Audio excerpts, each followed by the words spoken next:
Hello, everyone, and welcome to another episode of Text Play.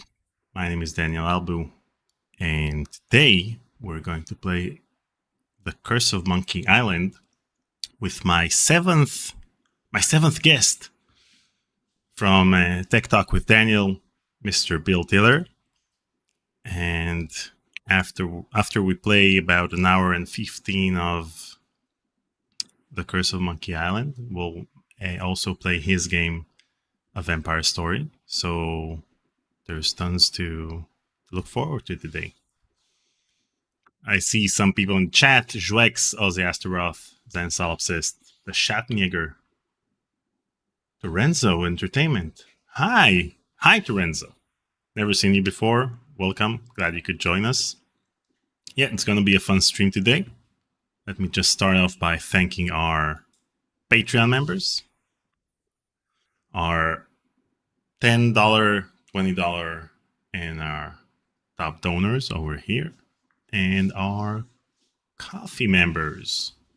Top 7 in the last 30 days: Schwex, Girlfan, Moffat Reborn, CompuArt, Ozzy Astaroth, Anonymous, donated anonymously, and Whitey Wanderer. What else?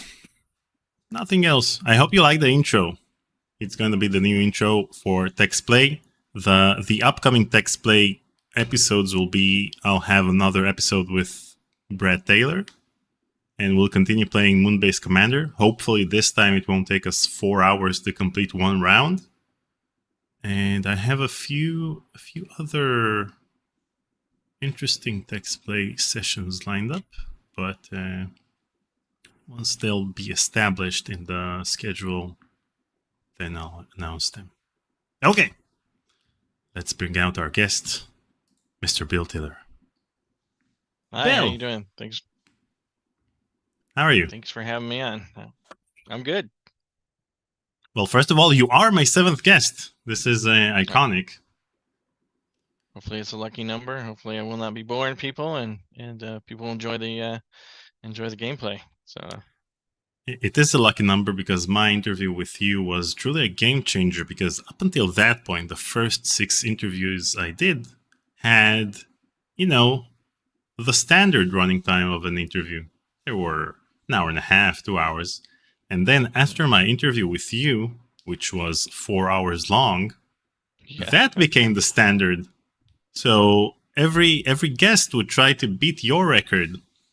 So the first one that was able to break your record was Eric Wilmander, who also... Okay. I love that one. I like Eric. And we talked for 4.5 hours, and after we finished recording, we talked for another hour and a half. And so that session ended at 4 a.m. in my local time. Yeah, I bet you that was good talk. Eric's a good guy. Eric was awesome. And then basically every other guest would try to... First of all, they'd say, "What are you guys talking about for 4 hours?" And then they go on and talk for 4 hours. So Larry Ahern, when I interviewed him, the first thing he said was, "I honestly don't know what you and Bill were talking about for 4 hours." And then he talked for 5 hours. Yeah, that doesn't surprise me. Larry and I, and he'll admit this, Larry is a big talker. He likes to talk for a long time. We even had a joke about that in one of the games we made. So I made a game called Duke Grabowski, Mighty Swashbuckler, which is like a little small episode. You can still get it on Steam. But I had Larry in it and Dave Grossman actually characters in the game. And Dave Grossman said, because he went to lunch a lot with Larry, he said, "Oh, make sure that we're sitting at a table eating. Make sure Larry's food is completely full. His plate is completely full of food, and mine's completely empty." Because we would go to lunch, and Larry would be so verbose that he would never get around to eating his food, and it would get cold, and everybody else is finished, waiting for Larry to finish. So we thought we'd add that joke. So I agree with Dave that was funny to add that into the game. So yeah, it doesn't surprise me, Larry went for 5 hours. So and another interesting fact about my interview with Larry Ahern is that if you fast forward through the interview, then you notice that his chair is lowered every couple of, every 10 minutes or so. until it broke down at the end of the interview. It broke. Yeah, That's it, funny. it, it was squeaking while I was editing the audio for the interview. I noticed that it was squeaking all along. So Hmm, it was bound to that's happen, funny. and it happened at the Yeah. end of the. How funny. Yeah. Well, I guess it got him to invest in a better chair. Yeah. Okay. So, Bill, Mhm. what do you have to share with us? What happened in 2023? Oh, let's see. I mean, I remember talking about when I got to LucasArts, I was working on the dig, and I remember talking to people about Monkey Island because it was my favorite LucasArts game, Monkey Island 2, I should say. So I heard that I was going to be getting the job at LucasArts, and I'd heard about Indiana Jones: Fate of Atlantis. So like a month before I got the job, I went out to buy some LucasArts games. I had a few like um, Ball Blazer and HMS Pegasus, and I think I had another one. And but I hadn't played one in a long time, so I saw Indiana Jones: Fate of Atlantis and was blown away. I went to the store and they were sold out. I was like, "Well, do you have any other LucasArts game?" They go, "We got this pirate game, Curse of Monkey, Monkey Island 2, LeChuck's Revenge, right? Is that what the name of it was? I can't remember. Yeah. Yeah, that was it. And I brought it home and I was playing it, and I was like, "Yeah, I like pirates. I used to work at Disneyland, and I loved Pirates of the Caribbean ride, so this reminded me of it for obvious reasons now." And yeah, I was blown away. I was blown away about how funny it was. I was blown away by the art. I thought that marker style that Peter Chan and Steve Purcell were came up with was great, and I was just blown away by it. So when I got to LucasArts, um, I really wanted to work on the third one. And I kept on saying, "Hey, we're gonna do a third one." They're like, "No, Ron Gilbert left, so we're not gonna do a third one." I'm like, "Oh man, are you sure?" And then somebody was saying, maybe it was Steve Shaw. I think he told me that it was not selling well or didn't sell well. I'm like, "Really? That's too bad. It's a great game. It's really fun." So I was a little depressed that they weren't gonna do it. So I know Larry had been with the company for a long time, and he helped co-design Full Throttle. So I knew he was like on the fast track to be a project leader. And when I heard that he was going to be doing Curse of Monkey Island with Jonathan, this is around the time I was working on the dig and wrapping it up. I was all excited, and I was like, "Oh, I want this job. I really want this job because I've been wanting to work on Monkey Island for a long time." And a lot of people knew it too because I kept on bringing it up. And I was like, "Hey, can I get the job? Can I be the art director?" And Larry's like, "Well, I'm going to be the art director." I'm like, "Yeah, that makes sense." But yeah, I want to do the backgrounds. I think I could do the backgrounds really well. And Larry agreed, but he wanted to have a lot of different artists contribute concept art to the look of the game. And like Steve Purcell and some others who'd worked on previous games, but they were all kind of busy. So I was the only one kind of doing artwork. I wasn't on a project at the time. I was in between projects. And right around that time, my wife and I went on our honeymoon, what I call our honeymoon, but it was like actually before the wedding, to Disney World. And I knew Jonathan and Larry were working on Curse of Magellan, so I was like, okay, I'm gonna get a bunch of photographs of because we were gonna go to the Bahamas and we were gonna go to Disney World. I'm gonna get a bunch of pictures of the Caribbean, and I'm gonna take a lot of pictures of Disneyland because I know the game's kind of a spoof of Disneyland. And and I bought a bunch of little props, like pirate stuff. I'm trying to think what I got, like a skull that talked and screamed and just stuff to hang on the wall. So I bought a whole bunch of that stuff and brought it and gave it to them. So I was kind of bribing them to get the job. I think ultimately they were going to give me the job, but they didn't want me to be too excited about it, too confident that I was going to get the job. But it's funny, my friend Adam Schnitzer, who I worked with on the dig, he's like, "Nah, dude, they're gonna pick you because they'd be fools not to pick you to do the background art, because you're born for this job." I'm like, "Yes, I am. I am born for this job." So I kind of laid off. I didn't really bother them that much. I'm like, "Hey, whatever decision you make is fine. I'll be able to handle it. If you don't go with me as a background artist." But then everybody was like, "Dude, no, you want Bill Tiller, for sure." And I think originally Larry was a little resistant because he wanted to be able to, shop around for different people and different styles.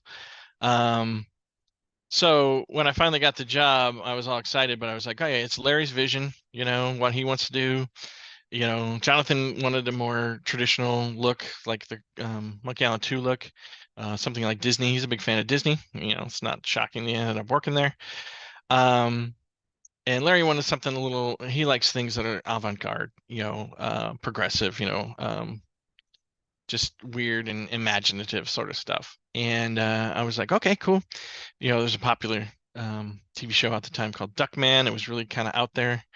And he was really inspired by that. And kind of the look of editorial cartoons. He kind of liked that.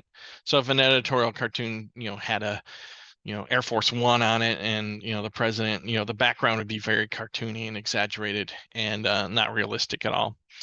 So I was like, yeah, I'm down with that. I have a degree in character animation, so I love, different types of styles of art. The UPA style that was created in the 70s. That was one of my teachers came up with that, and that was the style where you just had a kind of a rectangle for a couch, and then you just kind of sketched a little outline for the couch. So people should look it up, called UPA style. So that was actually my mentor, and I was like, oh, that's cool. Normally I like stuff that was like more realistic painted, but I like that too. So I just combined the two together. So I got the kind of, stylist look, the exaggeration, more cartoony look that Larry wanted. And we also had outlines because cartoons have outlines. And, but I did the color and lighting similar to a Disney movie.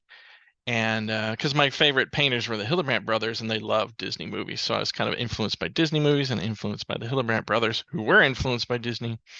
Um, so that's kind of how we came up with the style. And LucasArts gave us a lot of time to do pre-production, so we were able to refine it. In the past, we weren't given that much time. This was the first time that they looked at this more like an animated feature than they did a game in the past, because it was higher res. We were going to be having to make the visuals a lot different than in the past. So we had to make it look more like a TV show or an animated movie. So that's kind of how we came up with the style, the look, which some people liked and some people didn't. Ultimately, I think people like it, and I knew they Yeah, would, but it's at the now time, a it's lot of now people everyone's didn't. favorite. I remember I talked to Larry about the same thing. At the time, it seems that people were very critical of the changes in the art style, much like Mm, they were critical of the changes that were made for Return to Monkey Island. But mm. nowadays, you've got an entire generation of people considering Curse of Monkey Island as their favorite Monkey Island game. Yeah, I think we hit on a style that was very appealing, unique at the time, and had all the elements that people like. So it's like we brought in peanut butter and chocolate and came up with the Reese's peanut butter cup. And it just was a good, it was a good fit. It was a good fit between Jonathan and Larry of what they wanted, and me being able to understand what they wanted and combine it together. So it was just a good combo at the time. Came together, And in addition to serendipitously. you being the background artist, you also created the cover art that we see over here. Yeah, Larry and I did that together as collaboration.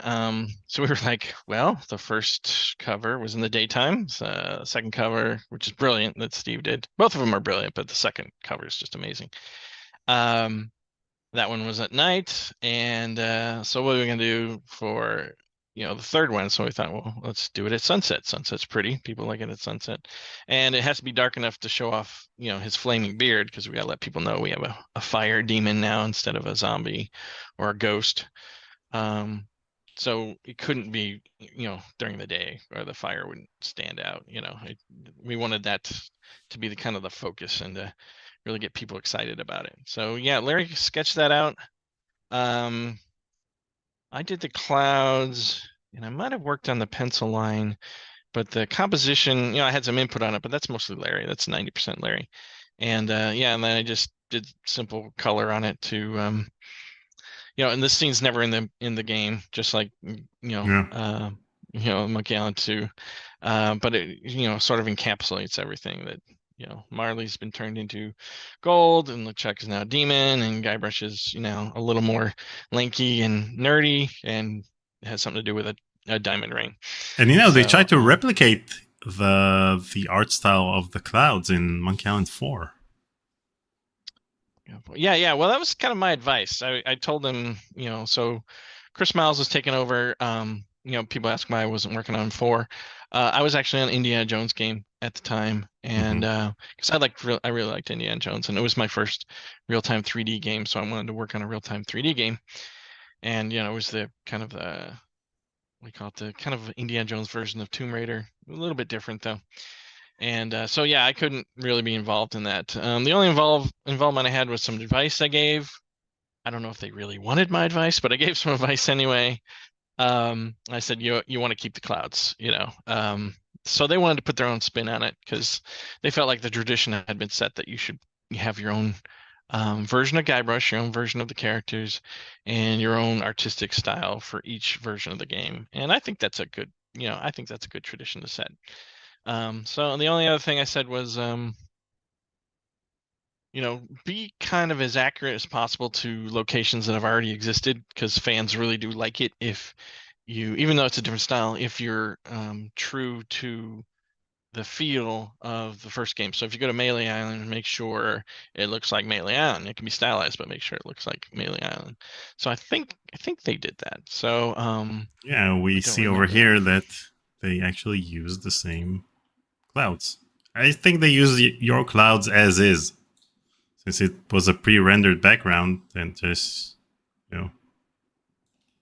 Yeah, and they went with more of the teal sky, the more greener sky. So in the past, it would have been a blue sky, and I came up with an idea that, I was kind of inspired by some of the painters in the British painters back in the 1880s. They did a lot of green skies because, I think Krakatoa had gone off and there was a lot of ash in the sky and it made it look green. So I thought that'd be kind of fun to go with a kind of a teal green look with orange and yellow lights for night. And it looks like they, copied that too. So I know they wanted a more simplistic style. So Chris Miles had worked on Grim Fandango, and that was a very detailed style, but they had to render it out a lot, and it took forever, at least at that time. Rendering was really just in the, for video games was just in the infancy, and it took forever. Not like today. So I think they wanted to go with a more toy-like, more simple version in 3D. So that's why you kind of have a lot of emphasis on shape and less on texture and details on that game. So a production and stylistic decision is my understanding. But if you talk to Chris Miles, I'm sure he has better information on it than I do. Okay. Enough chit chat. Let's play. All right. When was the last time you played Curse of Monkey Island? It's been a while. I have a hard time playing it. So this will be interesting because I want to fix everything that I see. The mistakes I made. Like looking at this thing. I like the drawing, but I'm not a big fan of the font because I just took a regular font to put it in there. I think it would have been much nicer to have hand painted it, but my handwriting is terrible, but I would have gotten somebody to draw it and I would have painted it in. So you would have used a swashbuckling font and not a handwritten one? Yeah, fit, and I would have had somebody probably hand do it. But I think they wanted it to be generic because it would translate better to different languages and would have been easier. Or I would have had to hand do it for, I think 5, maybe 6 languages. So I think they were kind of, let's keep it generic. That way, it's easier for translations. Okay, so you want to go with Mega Monkey? Yeah, of course. Great choice. I love that sound. I love that sound when the sword flies in and hits it. Dagger.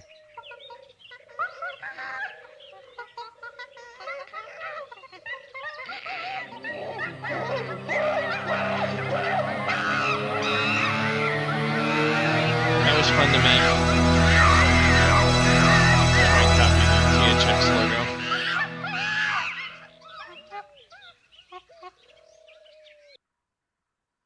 Let me. I'm not sure why they did that. Do people like that whole CMI thing?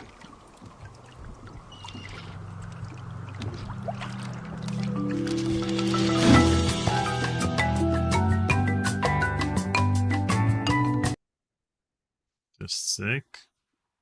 I want people to hear us talk while we're playing the game, so... Should I talk while you're playing the game? Yeah, people are here to hear you talk. All right. So... hopefully I will not annoy people who want to watch the game. Yeah, one thing I wanted to do is we had to squeeze the whole island in. The island's pretty flat, but we had to squeeze it into one shot and still be clear. So that's why we made it a little more vertical and not flat. But I tried to put in as many details from the very first game into the island as possible, including putting the actual banana tree that's on the beach at the very beginning of the island in there. So if you look carefully, you might be able to see it, but I know the compressions kind of blurs that out a little bit. But I have the canyon in there where you flood it, and you lower the guy hanging there, and tried to add that in the crater where the fort is. Trying to make sure that was there, even though you can't see the fort. But I want to make sure it looked like a crater. But it's not exactly like the original island. Okay, Martin in the chat asks if you animated some of the video scenes. Are you doing animation? I would do animation here and there, but it was generally not character animation. It was effects animation. But I worked with the 3D artist who put this all together, coming up with the water, making sure it was flat and cartoon looking. And he had a hard time with the sky. He's like, I don't know how to get the sky to work correctly. I'm like, just attach it to the camera. So if the camera moves forward, the sky stays there and it'll look like it's flat. And he's like, oh, okay, yeah, I'll do it that way. So these are parallax clouds, basically? Mm-hmm. Yep, they're all in 3D. This is all in planes in 3D. It's an actual 3D scene. And then, yeah, I think he just added the animation on here. Captain's log. Guybrush Threepwood. Lost at sea for days now. I have no crew or navigational instruments. No provisions except a half-eaten corn dog, and unless I find water soon, I'm surely done for. I drew all this stuff right here with the book. I didn't do anything with the character animation. But I did draw all this stuff right here, and you actually see that there's no animation of him writing. He just kind of scribbled it. It was already pre-drawn. Clutches of my enemy, the zombie pirate LeChuck. I had thwarted his evil plot to marry Elaine, and he was after revenge. So you created the backgrounds for the video scenes, like the sky and... Yeah, I drew all the clouds and the moon, and I remember Larry liked the moon being not perfectly circular, and I drew the design for the bottle, but it was turned into 3D, but I also did the label. And yeah, I painted that and drew that one. I mean, I had assistants helping me out. Why do I torture myself like this? I think the bananas look too sharp there, actually. They look like daggers. I should have rounded them better. Yeah, Mark Overney did the animation on the chicken. Did a great job. But it was 3D object that they take my texture and put it on. Am I cursed to starve here on this ocean without seeing your face just one more time? Am I... A lot of people like the shot. We wanted this to mimic Pirates of the Caribbean ride, where you come out and you see the fort and you go between the rides. I think this is a little busy, but I like to be accurate. I like to have the actual buildings in the right position, in the right place. And these were fun to draw. This is kind of inspired by the back of Monkey Island 2, the one that Steve Purcell did. Yeah. Funny thing is, he sold that on eBay one time and for like $10,000, and I remember trying to raise money so I could buy it. I just love the back cover of Monkey Island 2. I just couldn't do it. Ron Gilbert couldn't raise the money either. So somebody out there who loves Monkey Island spent like $10,000-$12,000, and that kind of blew Steve away because he was at the time he would have probably painted something for only $2,000. So to sell something for $10,000 or $12,000, which I think it went for, astounded him and made him happy. That's one of the things that I noticed I missed. I had a 4-hour conversation with Steve Purcell, and when the conversation ended, I realized that I forgot to ask him about the back cover of Monkey Island 2. I asked him about all the cover art, but I didn't ask him about the... So I'll have to bring him on for another conversation. And this treasure chest had some weird gold bars in a photograph I saw, and so I was like, oh, that's interesting, I'll put that in there. So whenever I see something weird or new and unusual that people haven't seen before in a pirate game, I will try and throw it in. So this was also inspired by a photograph.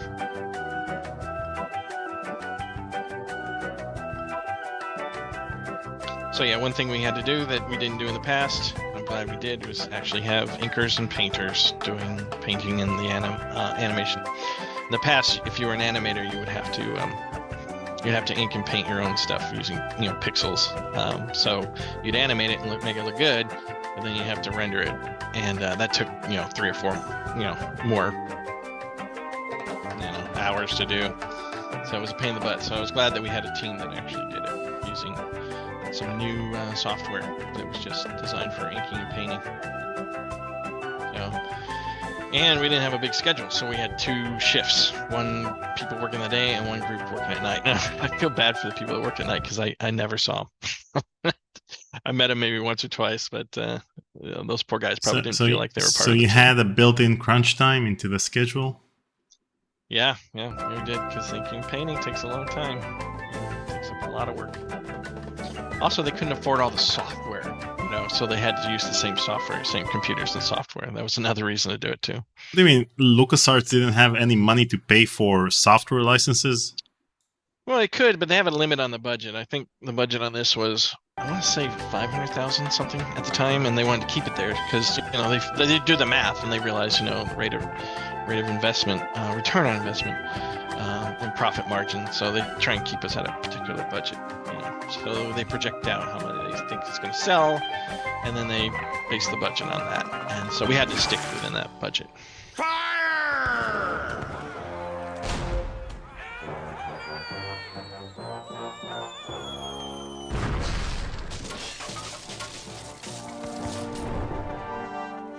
So I helped storyboard this scene, me and Mark Overny and Larry I Ahern. have to tell you, LeChuck, I just don't feel that way about you.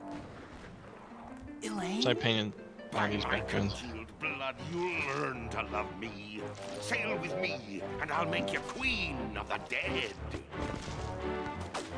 Usually after you create something, then you're very critical of the outcome for a while, but it's been 25 years. Are you still critical of this magnificent game?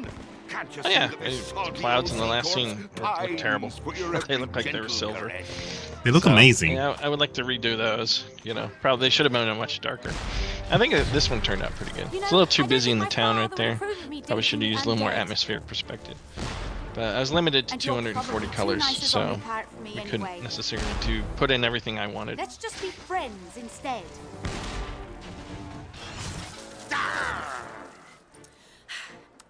Let's face it, LeChuck. Same thing here. I think the background's too busy. I think it could have been simplified a little bit more, but I wanted it to have that tropical feel, that jungle feel that I thought was important to set up. Create a good atmosphere that people got excited about. Wait, so you would have removed things from the background? I would have made it simpler, not quite as, busy. Like all these palm trees, I probably would have made them a little less high contrast. So there is things I would change. I think that nowadays what game designers would just do is blur the background and that's it. Have it out of focus. Yeah, but this contrast would still be there, so you'd have to weigh the contrast. Your eye goes to things that are white and dark.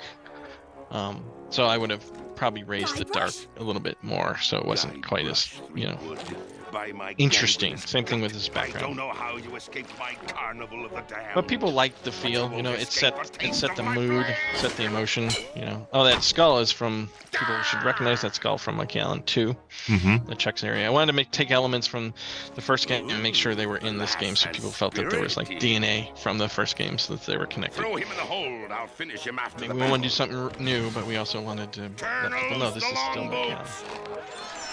I love this animation. It's such a good animation. Flaming voodoo cannonball. Wait, so you said that These the are fun to budget of the game was $500,000? Yeah, I believe so. I mean, that's what I heard. Larry and Jonathan would know better than I, but that's a number that comes back to me. Get out of here and help Elaine. Because it's interesting, the reason why they stopped doing, or at least why they claim they stopped doing the adventure games, was because this game was twice the resolution of the previous Scum games, and so you had to work harder to create these animations. And so it was more expensive to create animations for these games, so it was cheaper to do it in 3D. But then again, I noticed that the 3D games were not cheaper. So Yeah, I hadn't heard that. I do know 2D required inking and painting, and so you had to hire 6 people to do that. But all games went into 3D anyway because the production was a little easier. But you also had a little more power. You could change costumes between scenes. You had realistic shadows and shading. You know, so there's a lot to be said for 3D animation. That's, you know, very helpful and makes the game look better. But this is a particular style, you know, that people were used to. You know, animated cartoons at the time were predominantly 2D, and I think people wanted it that way at the time. And we did too. We wanted to make a 2D animated game. But I'm not against doing 3D games. You know, you'll see in Vampyre Story, you know, we have 3D characters, but the backgrounds are still 2D. But the thing we did also here is we used black outlines for the background, so that it would match the black outlines of the characters. So I wasn't really a fan of how sometimes in movies, 2D movies, you'd have characters with outlines, but the backgrounds were fully rendered and painted. So we wanted them to be a little closer together. This was Larry's idea again, because he was inspired by TV shows like Duckman, where the background looks exactly like the characters. So like The Simpsons. You look at a Simpsons background, he fits in perfectly. But if you had a Simpson character in front of a nicely painted and shaded Disney background, it would look a little odd, like it didn't fit. So Simpsons characters in the backgrounds mesh perfectly together, and that's kind of what we wanted to do here. Is have them, you know, have the outlines be, you know, the glue that holds the vision, you know, the whole look kind of together. So that's why we did it. But I haven't heard that about not doing adventure games, you know, because of 3D and things getting more expensive. I think it's just REI, rate of return. You know, how much do you invest in the game versus how much you think you're gonna sell, you know. So, you know, some nerd does all the math and they make the decisions, you know, the business people. yeah, you know, but in 3D games you create the models, you put in the time to create those models, and then you create endless cutscenes. But with 2D adventure games, you still need to animate each and every cutscene from every angle or whatever. Right. Yeah, exactly. Yeah, that's why, you know, 3D in some ways allows you to have more cutscenes, whereas 2D you have to have less cutscenes because it's a little more intensive because it has to be handed up. But, you know, it also has a good look. Yeah. So you gotta weigh those two together. So I don't want to put you on the spot because we didn't talk about it before the live stream, but you want me to give you control so that you'll play the game, or you want me to play the game? No, you go ahead and play the game. You know, and I'll just jump in whenever you want. No problem. So do you remember what we need to do now? You need to talk to Wally, I believe. Wow. And get him so upset that he stays away from the cannon. You know. Should I move this way so you can move this way so you can read the dialogue? Hold your tongue, captive, or I'll be holding it for you. The dialogue in this game is great. I think that's the core of the game, is just really funny dialogue. Are you wearing a fake beard? Irena Romero in the chat says, the clouds of this game are just magnificent. I've been inspired by the art for so many years. It's a highly sophisticated That's beard great. Red heart Thank you emoji. very much. made from the chest and All right. back hair of I'm so real glad that gold. people like it I'm hoping it'll take and root have been before they inspired wash by it. it. So that was wait a unexpected, minute. and You're not I'm a just blown pirate. away every time Wally! somebody Don't says you something like that. recognize me? I think It's Guy the game Brush came out at the Threepwood. right time for a lot of gee. people. I think they were Hello, much Mr. younger, Wood. and you really get last impressed. time I You know, saw it you, makes a we were big prisoners in big some impression when dungeon. you're younger Why and would you you play sign on with a certain ship of the games, and it living just dead? kind of Well, Mr. Brush, gets into your at first I had into your some DNA and your misgivings mind, about and it just influences you. thanks to And the Chuck I just think I was seminars, at the right place at the motivational right lectures, time, and and I'm so glad that people like the game and like the art. So that's awesome. That's another benefit of the fact that 25 years have passed. Usually when 25 years pass, then you feel older, but with 25 years passing since the release of this game, you now encounter an entire generation of artists that have been inspired by this game, and you get to see their art in return. Yeah, no, it's great. Yeah, I mean, it's funny because I went to a school with people who are like star, Pixar directors and Disney directors, and I always feel like kind of a loser. I never worked on a feature film, and went into games. I mean, I love games and I think they're great, but at the time people would look down on me for working on games, and so I felt a little inferior. But to hear things like that, then I'm like, oh, that's cool. People love doctor movies. But people really liked my art, so I did do something, that people really enjoyed. Even though I didn't end up working at Pixar or Disney, so that's great. It just makes me feel a lot better about my career choices, that's for sure. So that I was able to influence a lot of people and make them happy to play a game. So it helps. So thank you very much for that comment. And Martin says you're a living legend, Bill. Oh wow! Thank you again. That's great. I feel like I said, really grateful to have been at LucasArts at the time and be able to work on Monkey Island. Being a big fan. So thank you very much. And Alex Geo says Bill Taylor is awesome. I wish we had more games like Curse. Yeah, it would be nice to work on them. Again, I'm working on the next chapters of a Vampyre story, and hopefully we'll be looking for funding real soon, doing a demo. So trying to keep the tradition of 2D adventure games going, and I still love working on them. Worked on a lot of different games, but I really enjoy working on adventure games. In our last conversation, you said that if you ever get a chance to work on another Monkey Island game, then you'll actually work on one. And absolutely. And you said that the thing was that back then, Ron took over the franchise again by releasing Return to Monkey Island, but then a few months later we found out that they have been working on a sequel of sorts, the expansion pack for Sea of Thieves, Legend of Monkey Island, without Ron's involvement. So it seems like Disney is trying to do some kind of extended universe for Monkey Island. So maybe there'll be another Monkey Island sequel. We'll have the Ron Gilbert sequels, and then we'll have the expanded universe sequels. So maybe, we get Larry. Yeah, that would be great. And Jonathan and you will be able to create an official sequel to Curse. Yeah, that would be great. I don't know what the relationship is, or if Ron's like the showrunner now, and I would work with Ron. I haven't worked with him. We talk a little bit now and again, and I'm a big fan of his, and he's a big influential guy to me. So yeah, if he ever wanted to, work together on something, I would totally do it, because I think his stuff is amazing. So one thing I would love to do is, and Larry's kind of not big on doing this, is I'd love to redo this game in higher res, and with 3D characters, so you get that kind of Pixar look, to it. So I'd love to redo it, put it 16 by 9, but I don't know if people would want it, but I was like, well, you have the 2D version, and then you would have, a high def 3D version. But there's still some idea that maybe people don't want it, maybe just leave this one as the only one rather than having, well, then you should read the chat, and you should read the comments that people left on our previous conversation. People want this exactly. They want a remaster of Curse. And in my conversation with Larry, I reminded him that these drawings were scanned, right?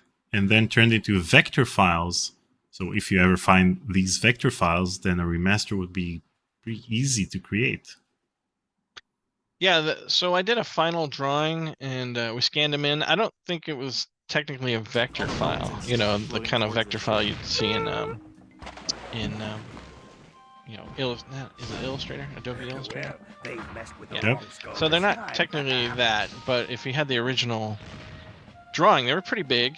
They were bigger than 11 by 8.5. They were probably like 14. I forget the exact dimension. So yeah, we could totally scan them in and redo them. And they should have done that, actually, in my opinion, for the remake of Monkey Island 2. Instead of repainting them from scratch, I think they should have just gone to the marker and scanned them in. I agree. Again, and you just higher res. You would have seen a different look. The texture of the marker paper and the texture of the marker would have shown up. So you'd be like, oh, that's interesting. I can really tell this is marker now. So if they had rescanned it, you would have seen that. But I don't know if that was necessarily a bad thing. Yeah, I would like to redo it, but I would like to do it in 2.5D. Because I think I'd be able to paint this a hell of a lot better. I'm a much better painter now than I was back then. But some people might be like, no, just keep it 2D. I'm like, okay. But I would like to up-res it, you know. And, wait, 2.5D how? You know, at the beginning we had it was 3D transitions through 2D art, so something similar to the intro of this game? Yeah, except we wouldn't use an outline. If the character is going to be real-time 3D, then I wouldn't put an outline around the background. I did kind of a test of that for, you know, to kind of show Larry and Jonathan, trying to get them on board. It's like, hey, we could do it this way, and it'll look a lot better. And I would do without the black outline if the characters are going to be 3D. So I prefer 3D because then the character can cast real shadows, and we could actually extrude it into 3D, so the parallaxing would actually give you some depth. And that's kind of what we're doing with Vampire Story 2 demo. I do the painting, and then a 3D artist kind of pulls it out and makes corners and so forth. But it looks like a 2D painting straight on. But then when it parallaxes, you can see, you know, behind and the side of things, and it looks really good. It looks, you know, it looks amazing. It's sort of like a Blue-Eyed Samurai. You know how it's a 3D animated show, but it looks very much like it's 2D.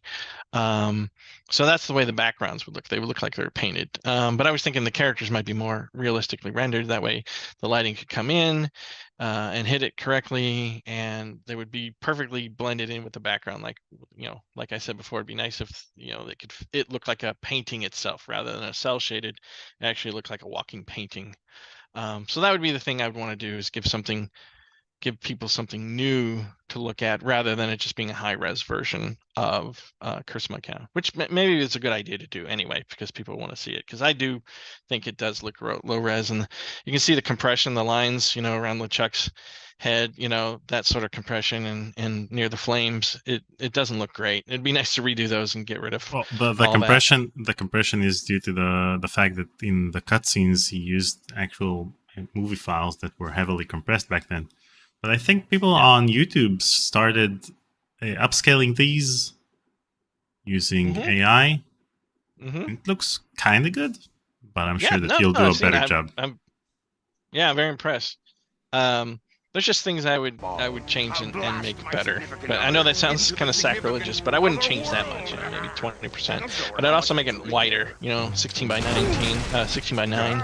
And I would add more stuff to the side that would be kind of fun to paint. And then we could have more parallaxing stuff in it, you know, with depth. So, and we could have a little more camera movement too, you know, and the close-ups, you know, we could have more close-ups and cinematic scenes, so characters aren't just looking at everything in long shot. It'd be nice to go back and forth and do medium shots and move the camera around a little bit more, you know, make it a little more cinematic. So those are the reasons why I like possibly making this in 3D. So you feel that some scenes over here are just too static? When the ship capsized. Yeah, we were kind of stuck. We couldn't do a lot of camera movement, because if you did, you get even more compression, you know. I think it works with the very opening scene because there's not a lot of stuff in it. But something like this, where you got a lot of elements, that would just all kind of blur out if it was compressed and we did camera movements. So if you did it kind of in, you know, 2.5D in a high res, high colors, it would you wouldn't have that problem. And we could also do depth of field, so the things would be in the background would be kind of blurry, so that it wouldn't compete with the, you know, the characters that you saw in medium and close-up shots. And I think the animation we could probably do more animation, so there would be a little more emotional animation reactions to certain things. And we wouldn't have to, we had to animate it on 2s. In some places it's on 3s. So every 3 frames you would have an animation, a new cell. So it would be nice to do it 60 frames a second, so it was a lot smoother. I just like to take advantage of modern technology to make the game look a lot better. So that's I was saying, have I played this game that much? No, not much, because I go like the section up by the window, or the hole in the ceiling. Mm-hmm. If you look to the left, it's just like all brown. It's because we had to compress it down to 240 colors, and so all the elements that are there, it just looks weird. It looks like somebody spray painted brown paint all over it. So I'm not real happy. It's interesting because when I talked to Hal Barwood, then he said that he couldn't play Indiana Jones and the Infernal Machine after a couple of years, after it was released, because he felt like the 3D was outdated at that point. Sure was. But nowadays, it gives him a nice retro 3D look. So he's able to play the games without being... He's able to play his games without being critical. So, yeah. Yeah, when we were... Back then, that little pixel look, we were like trying to get away from that because that was a limitation. But now, I look at things like Stardew Valley, and my son plays another game. I forget the name of it. It's a side-scroller RPG game, real popular. Has an ender dragon in it, so I forget the name of it. And the pixel style is now popular. So I'm like, that's funny. Something that was a limitation before is now. But I understand it. It's like if you make a black and white movie nowadays, why would you make a black and white movie? You got color. But it's kind of like a style that is, reminiscent of the 1940s and 1950s movies. So I get it. So it makes sense to me. I think it's fun. I mentioned to my son, I go, I'd like to make a game sort of like Stardew Valley with the. He goes, well, you'd have to learn how to do pixel art, which made me laugh. I was like, trust me, I've been doing pixel art for like 5 straight years. So I know how to do pixel art. I know how to paint and depaint with a mouse. So I just thought it was funny. He was like, yeah, you're gonna have to learn how to do pixel paint. And I was like, yeah, trust me, I did that for many, many years. So Alex Geo says, Bill's artwork in Curse is very inspiring to me. Did you talk about the new version of Barbary Coast he drew? No, we didn't. You want to talk about it? Yeah, that was the thing I mentioned. It was the test I did to see how it would look if I did it nowadays, in super high res and all the colors and without the black outline. I copied it almost exactly color for color and lighting with a few changes here and there. But that was me like doing a test, to show people, hey, it could look like this. Mostly to convince Jonathan and Larry that it might be a viable way of getting back involved in Curse of Monkey Island. So I haven't talked to LucasArts or anything yet. I'm kind of busy working on my own stuff. So it's sort of a back burner idea that I have. But yeah, if you guys want to send emails to LucasArts and say, hey, I like that, let's do it, or a new version of Curse of Monkey Island. At the moment, LucasArts is non-existent, so we'll have to send emails to someone else. Yeah, Lucasfilm, I guess.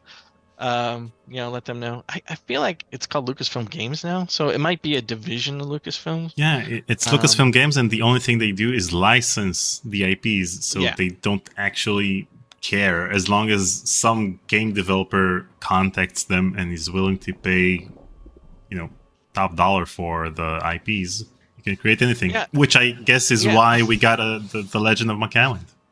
Yeah. I mean, that was Craig Derrick. I mean, he believes in Monkey Island, and he was the one who got, Monkey Island kind of going. So you got to give him a lot of credit. I mean, almost all the credit for keeping it still alive because he's a big Monkey Island fan. So I think he's the one in charge of Monkey Island license right now. So I don't know. Email him. I'm bugging him. Give it out. I'm bugging him on Twitter every now and then because I constantly ask him for a Loom sequel, for another Monkey Island sequel. So I'm asking him for anything. They were working on a Loom sequel. It's called Forge. And I don't know, it got canceled. Had these great Mark Ferrari backgrounds. I got to see him one time. I pulled all the floppy drives out from the archive and I put them in, and I was like, oh my God, this stuff is amazing. You told me that story in our conversation, and then I started asking Mark Ferrari and other people, and no one knows what you were talking about. There was no background art for the Forge. Nope, there was. Absolutely, 100%. Yeah, they may have forgotten. We'll have to break into the Lucasfilm archives. Yeah, the person who told me about it was Mike Ebert. I think he works at Blizzard now. So Mike Ebert was the one who told me about it, and then I went and found the discs. And there were Forge backgrounds for sure, 100%. Yeah, I remember looking at them and just being blown away. And there weren't a ton. There might have been like 3 or 4. But yeah, I definitely looked at them. That's what I don't know if wanted they to exist hear. anymore. Yeah, no. Yeah, they must have forgotten. Or it might have been another artist, but if it was another artist, he looked exactly like Mark Ferrari style. So, but yeah, I was blown away by it. I thought it was really good. One thing he doesn't do that I remember Billy can point out was he doesn't because they had a soft edging feature in D-Paint, so you could take pixel art and soft edge it, and he didn't do that. And I remember experimenting on that piece of art with the soft edging to see how it would look. I think I accidentally saved it. So part of Forge Backgrounds may have me softening the edges on some of the artwork, and I feel really bad about that today. So that's why that memory is so vivid to me, because I remember accidentally changing some of the artwork just to see. Maybe they edges canceled would the look entire different. sequel because of your anti-aliasing. No, it was canceled well before I even started working there.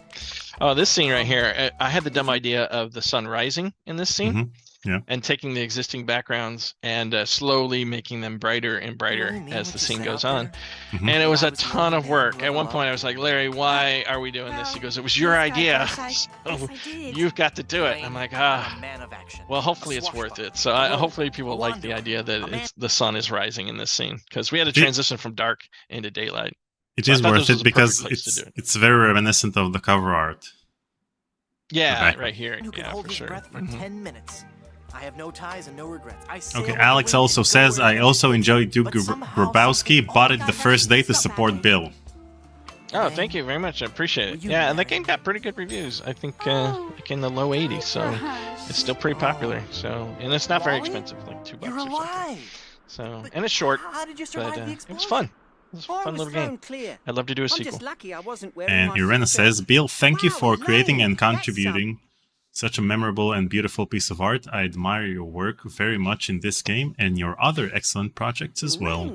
Thank you. Oh, thanks. Yeah, well, like I said, I'm lucky too to have been at the right place at the right time.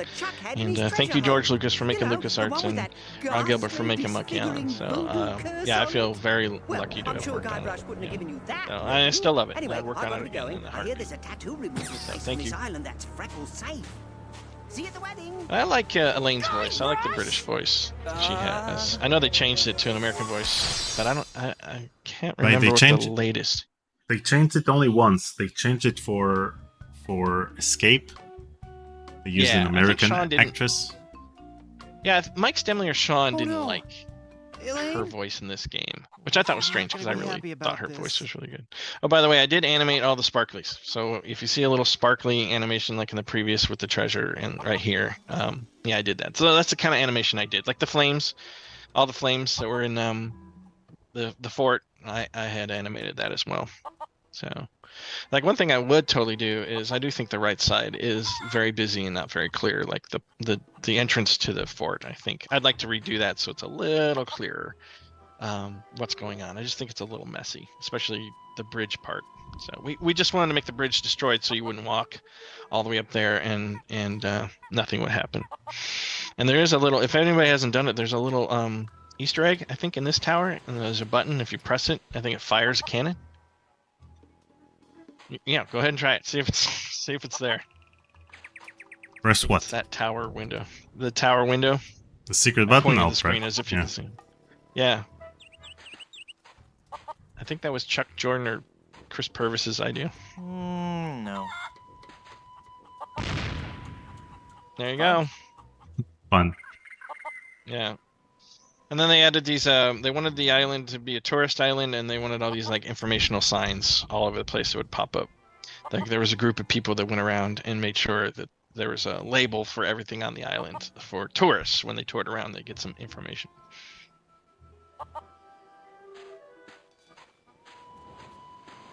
Alex is asking, has Bill played all Monkey Island games?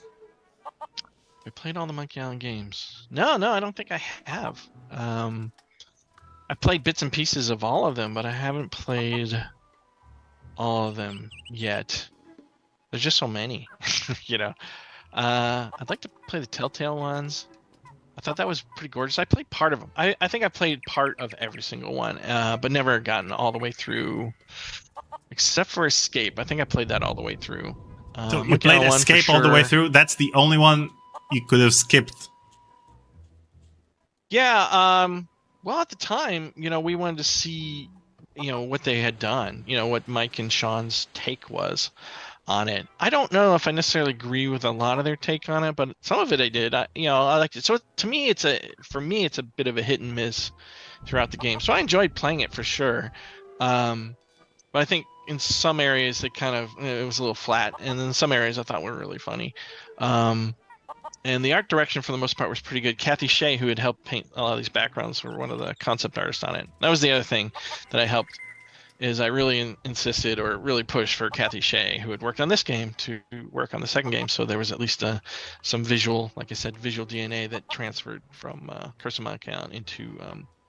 So she's probably the one who was in charge of the clouds. She definitely painted all the maps on Escape from Monkey Island. She did a great job with those. So she's a really good concept artist. So I'm glad she was just painting color on this, and it was kind of wasted talent. And so I was glad to see her do concept art for Escape from Monkey Island. So Irena says now, about this row of go clouds. ahead. You see how the trees in the background, how they're just kind of implied. I think that was the right way to go. That way, this tree in the foreground stands out. Everything else stands out. And I think I wish I had done that more on the previous stuff. Finally, something you approve. Yeah. This one I like. I like this background. There's a little parts I want to fix, but overall, I'm happy with this. So Irena says about the previous scene with Guybrush inside the ship. I've spent too much hours looking and inspecting this background, checking for every clue, because I was stuck in this part for a while, and it almost made me quit the game, but I'll never forget it. Yeah, that's the problem with the dead-end puzzles. If you have 3 things you got to do, you can get stuck on one and not quit the game and go work on the other 2. So we tried to avoid those, but we felt with this one we kind of had to. And it would have been better. One thing I do like is that new button. We didn't have it this time. The button you hit to indicate all the interactive areas. That would have been nice, for this game, because there's definitely some pixel hunting you have to do. Curious. Yeah, because like you said, the in some animations, in some animated adventure games, as well as animated TV series and such, you can notice when the character is going to pick up something because it looks different than the background. It stands out too much. But in this game, it blends perfectly. But the fact that it blends perfectly with the background makes it harder to find things. Like, for example, I don't know if I picked it up. The ember. So, for example, this glowing amber looks exactly like all of the things in the background. So you don't even notice that it's there. Yeah, maybe the interactive area should have been the whole boat, and if you grabbed it, it goes, oh, I'm going to grab an ember. That would have been a lot easier, So rather that one little piece, you could have pulled anyone out of that ship. That would have probably been better. But if you had that button for interactive areas, you'd know that it was an interactive area. So I remember some people gave me crap for putting, or me and Larry made the decision, putting the voodoo lady in a swamp again. But that was part of the DNA I wanted to continue from the second game, is that she likes swamps. So I wanted there to be a feel for, a visual, callback to Monkey Island 2, that she was still in a swamp. But some people say, oh, how unimaginative. I was like, it wasn't imaginative. We did it on purpose. So it, Wait, it kind of felt a little someone bit like was the second game. actually critical of the fact that she's in a swamp. That's like... Yeah, they go, oh, how unoriginal she's in a swamp. Because in the first game, she's in town, Melee Town. And the second one, she's in a swamp. So they wanted something. Well, I had an idea that she was actually hanging off a cliff, and there was like some sort of, maybe the boat was hanging off a cliff, and it would, like a tidal wave had thrown it up there, and that was her cliff. So the idea here is a tidal wave took a boat, tossed it onto a banyan tree. It's funny, if you guys watch Princess and the Frog, you'll see that there is a boat on a banyan tree with a voodoo lady in it. And I thought, oh, they must have been inspired by it. And I talked to the artist, and he said, no, we just came up with it on our own. I'm like, that's funny. I'd love to stay in We chat, both but, had the I same gotta go. exact idea for a voodoo lady place, is to have it in a ship, on top of in a swamp, on top of some banyan trees. Completely coincidence. So I think that's pretty funny. So I don't know if you've seen that animated film, but check it out. Halfway through, there's a voodoo lady in a tree in a boat. It's just hilarious how these coincidences happen. There's a Chuck Jordan and Chris Purvis idea that you pull the pin out and we cut over to, I forget this gravedigger's place and Mort. Yeah, Mort's gravedigger place. So that was just a funny idea that those guys came up with. And Larry and Jonathan were laughing their ass off when they saw it, little scissors. if I recall correctly. Yeah, so this alligator was definitely a piece of concept art done by another artist, and Larry liked, and so I was like, all right, fine, I'll put it in. And I think it was Chuck, or maybe it was Larry, who came up with the idea that you pull the tongue, and then decided to animate it. So I thought that was pretty fun. Yeah, that's just a hilarious animation. Who are you, and how did you just appear? Yeah, like the other that? thing I would change is I would not have a red background with her having a red scarf on her head, because they kind of blend together. I would have probably made that green and the other part red. So I think that was a mistake. Yeah, but You're a then fashion consultant. but Yes, but that's not that makes you focus on her slippers, on her green frog slippers. Oh yeah, that's true. Neat. I think this. I think part of this chair is definitely from Monkey Island 2. Again, I wanted it like that. She just took the Boy, have I got some took her stories to tell you. chair from the previous lair and brought it in here. Yes, well, I'm sensing a great disturbance. I also remember making the carpet a lot more colorful, but But I gotta then tell you about the since Chuck. we didn't have enough Anyway, colors, it made everything else look worse. So by making it more brown and earth tony, No, wait. it It started back on allowed Monkey us to Island. have I knew LeChuck was less close. banding I'll be and more color. You'll see there's some banding in some of the curtains, and it was really bad when I made the carpet multicolored. So by keeping it brown, I was able to make sure the curtains and so forth didn't look so bad. So that was one of the limitations we had to work with. So let's say you had to redo this entire scene. What would you change exactly apart from the carpet and the scarf?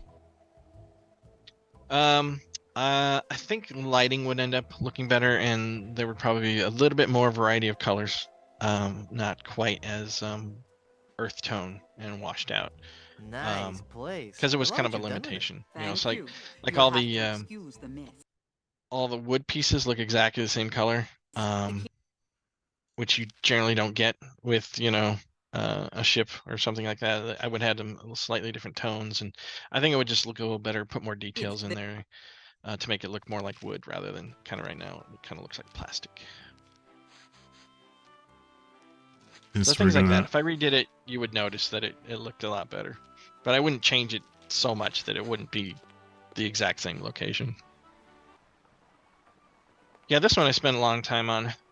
This was sort of the signature piece that helped set the style. So I worked a lot on this, going, okay, this is gonna set the look of the style that we're gonna follow. Again, the buildings are all the same color, white, because I didn't want to put a lot of pink, purple, and yellow, which you would have in the Caribbean, because we had limited colors. You'll see the clouds up in the upper right, and there's only 2 colors in those clouds. So I'm not real happy with how that turned out with the compression. But I had a lot of fun with bounce lighting, reflective lighting, blue lighting coming from the sky. I kept things purple. I don't want to use any gray. I don't want to use any black. So try to avoid using any black or, and gray would always be kind of a pale blue or kind of a purple, because that would go well with the red roofs and so forth. So we have a little black over here, but this section was painted by Maria Bowen, so it's a little bit different than my style. You see how it kind of shifts. Originally, this was going to be 3 different locations, but I think Jonathan and Larry thought it'd be a good idea to go ahead and So everything Make it, up until the one bridge, big- up until the bridge ends, is yours. yeah. I mean, I drew the whole thing and did the colors, roughed in the colors, and then handed it off to Maria, and then would go and paint over it when she was done to add, make some changes. But her style is a little bit different, than mine. But I would try and make sure it looked good. And one thing I wanted to do, the Caribbean was colonized by multiple European powers, and they all had their own architectural style. So I wanted to make sure there was not just Spanish, but there were like Dutch and English buildings here. Like this, that's an Italian building, the lemonade stand. So I just wanted to have a bit of an eclectic look to the architecture, which is historical to the Caribbean. I have a different background for this whole chicken thing that I drew. I remember finishing it, and then Larry goes, "Nah, we're gonna make it one big background." I'm like, "God damn it! I just finished the drawing. It looks really good." And just for fun, I started painting that too, because somebody asked me to do a lesson, paid me to do a lesson, and they wanted to learn how to do Curse of Monkey style. So I just said, "Oh, I'll paint that background," and I actually painted it with real paint as well as digital paint. So I can show that one of these days. Yeah, you can send it over the chat on Zoom, and I'll switch to the other scene and show. Yeah, it's not completed because of the fact that it was a lesson and I was just showing him a section, but I did repaint this. I'm sure it's magnificent. Yeah, I think it turned out pretty good, but I didn't use the black outlines on it. Yeah, I think it turned out really well. I was real happy with how it turned out. Oh yeah, we had to change the chicken shop. This kind of annoyed me. We had to change it to black, like a pirate ship. The sign at the front. Mm-hmm. We really wanted to be red and white stripes, like a Kentucky Fried Chicken. But it turns out the red and white stripes on the bucket is copyrighted, so we weren't allowed to do it. So we just had to make it look like a pirate flag, and not put the stripes in it. So, yeah.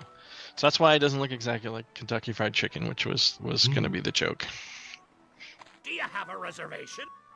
Oh, back in this background, Monkey Island 1, they didn't care about copyright because they had the vending machine that looked like Coca-Cola, and then they had to change it because of the Coca-Cola wave. Yeah, so that's copyrighted too. Yeah, or trademark. Of course I think it's trademark. No, this one I painted all of it, the background, and I really wanted to emphasize the bright sunlight coming in, make it feel like the Caribbean, like this bright, high-angle light coming in. Because in the Caribbean, the lighting is pretty. It's closer to the equator, so the light is a little more higher in the sky. So. And that's kind of what I wanted to do here. And I kept the colors like pretty muted, similar, just a little bit of gray, blue, and a lot of browns and oranges. And it looks less compressed, and there's less artifacts on it. That's why we did it. And Larry Ahern drew the chicken, the Pollo Diablo. Mm-hmm. He drew that. And then... And who insisted on adding Manny? Yeah, as a reference, again, part of that DNA from the previous Monkey Island games, we added, the joke about ask me about Loom, and then also to make a little tie-in, a little nod, a little tip of the hat to Grim Fandango, which was being made at the same time. If you look at the close-up, that's the only background, the close-up of El Pollo Diablo that I didn't paint nor draw. I mean, I art directed it, but I didn't have anything to do with it. Wait, I need to have a reservation, so I can't look at it at the moment. Let's see if I have any save games with the reservation intact. Do you have a reservation? No. Very human. Okay. Hideous portrait. I love the music. The devil chicken. There he is. So Larry drew it, and Chris Hockabout painted it. So that's why it has a slightly different look to it. I think I'm the one that added the paint-looking texture onto the painting, so it looks like a painting. It's a little more airbrushed. Martin tipped $5. Thanks for forwarding my questions on MI3 to Bill. My pleasure. There you go. Yeah, that's why the palm trees look different. They don't look exactly like my style. There's a lot of gray in that green in that, which I wouldn't have done. I would have gone to more blue. I know that Larry was very critical of the fact that in Monkey Island 2, since several artists worked on different elements, they didn't have one consistent art style. And so he wanted to make sure that with Monkey Island 3, with this one, with Curse, everything's consistent. So how did you manage that, given that several artists worked on it? Right, so Larry would do these little thumbnails and he worked with Jonathan on it so that they would plan out the interactivity, make sure it was clear for the game. And then I would take that and make variations, like 4 or 5 variations on one piece of paper. Not exactly thumbnails. Thumbnails are really small, but this was a little bit bigger than a thumbnail. And I make, 4 of them. And, Larry would look at them and we'd talk about them. And we'd say, oh, we like this element or that element. That won't work. And we'd think about, how it would work with gameplay, make sure the gameplay was very clear. And, took the technical limitations into account as well.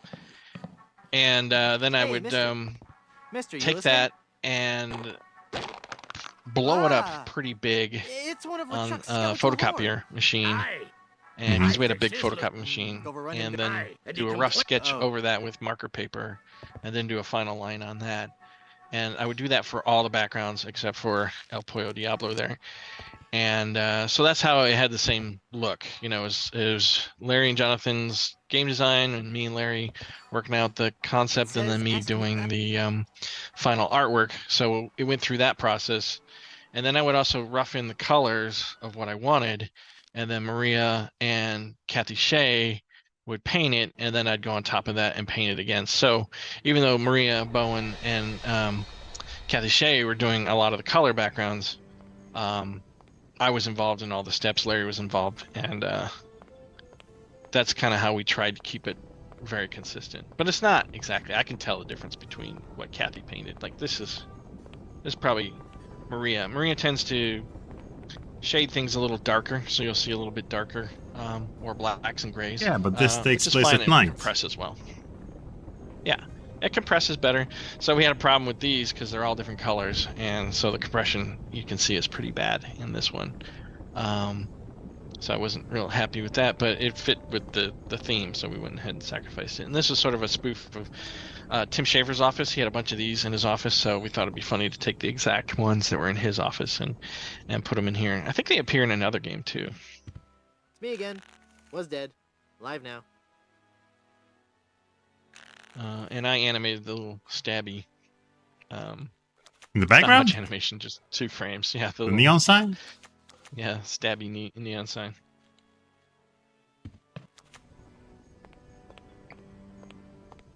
This is actually based on a real mansion in the Caribbean. It's probably not historically accurate, but we wanted a fancy hotel, and it was in the Caribbean, so I'm like, it'll work. Well, usually people don't play Monkey Island for the historical accuracy. So Yeah, I Don't wanted sweat to it. be. Yeah, I wanted it to be somewhat historically accurate. Like there probably wasn't a lighthouse like this, but we were like, we have to have an iconic lighthouse. We can't, maybe just make, because the lighthouses that were really there in the pirate era were not great. So we just went ahead and went with the one that we all know as a lighthouse. okay, so we'll switch to a vampire story in a moment. Do you have any other location you want to talk about? Or do you want us anything over here? Over here? People seem to like the graveyard one a lot. Oh yeah, we had another thing where Guybrush would constantly be followed around by these 3 sharks. Once he ran into them on Blood Island. Was that Blood Island? No, Plunder Island. And so they would show up in the background. So I think Chuck and Chris Purvis programmed that in so that you'll see these guys floating around. So if you're wondering why there's sharks up here, it's just they want to taste Guybrush. See, they're over there in the water over there on the right. They seem to keep following him around. Yeah. Yeah. So, yeah, by having everything be kind of green teal, it compressed really well. So most of the places you don't see. That was the reason we put a ton of stars and clouds in the sky too, because you would have had the banding between the light horizon light all the way up to the darker part of the sky, and it would have looked bad. So I figured we'd throw in a lot of clouds and stars, and that way it would break it up and you wouldn't see it as much. Same thing with the grass. A lot of times the grass would look green and be banded, so if I put a lot of grass elements and flowers and so forth, it would kind of break it up.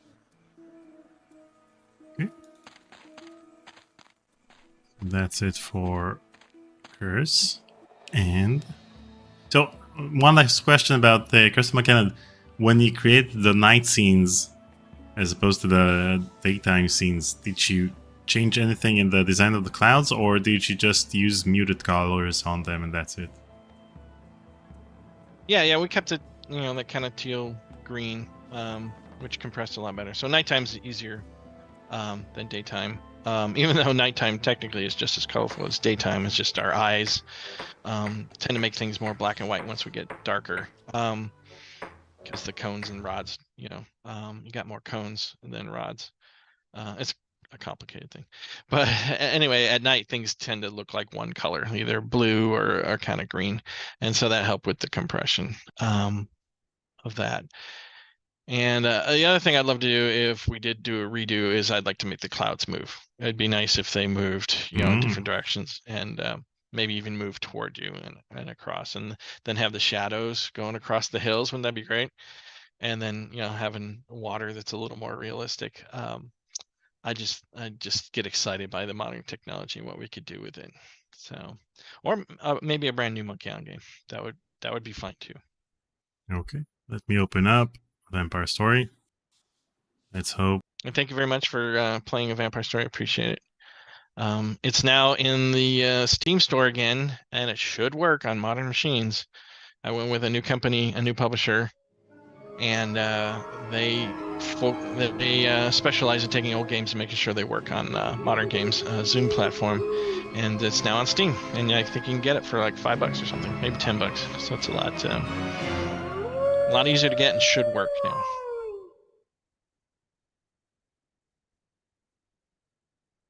Yeah, so we are playing it on a modern machine at the moment. There you go. Perfect. So I didn't want it to be green-blue like Monkey Island. I want to try something different. So I went with more of a purple. So I went with another darker hue. But a lot of people say I use too much purple. So I apologize for using too much purple. So in the next couple chapters of Vampyre Story, I'm balancing it out a little bit more with some more blue and some green. So it's not all purple. So you should add it as an option, just like Ron Gilbert added in Thimbleweed Park, the direction in which the toilet paper rolls. So you can change it in the settings. So same thing, you can disable purple. That's what I love about Ron. He comes with so many ways to make things funny. It would never occur to me to make the interface funny and add a joke to it. And that's the genius of Ron. So I just love that idea. It's so great. That's the difference between releasing games in the 90s and releasing games nowadays, because he released Thimbleweed Park and people complained about the direction in which the toilet paper is rolling. So he just added it as an option. As a patch. That's funny. Yep. Papa Joe Robertson asks, why no GOG release? Is there any plan to release the GOG? They never contacted me. The previous publisher worked with GOG, but I was also unhappy that I saw a lot of complaints that it wouldn't work well from GOG. I wanted to make sure it worked. I don't want people to buy the game and then run into technical problems. And Zoom platform so far works really well, much better than when it was with Strategy First. So yeah, that's why I really like the current publisher I'm working with, because I feel people will get their money's worth. The game should work. So that's why I don't think that would work with GOG. But maybe, but they never contacted me. I don't know if they're interested or not. But if they are interested, they can contact me and we can see if we can work something out.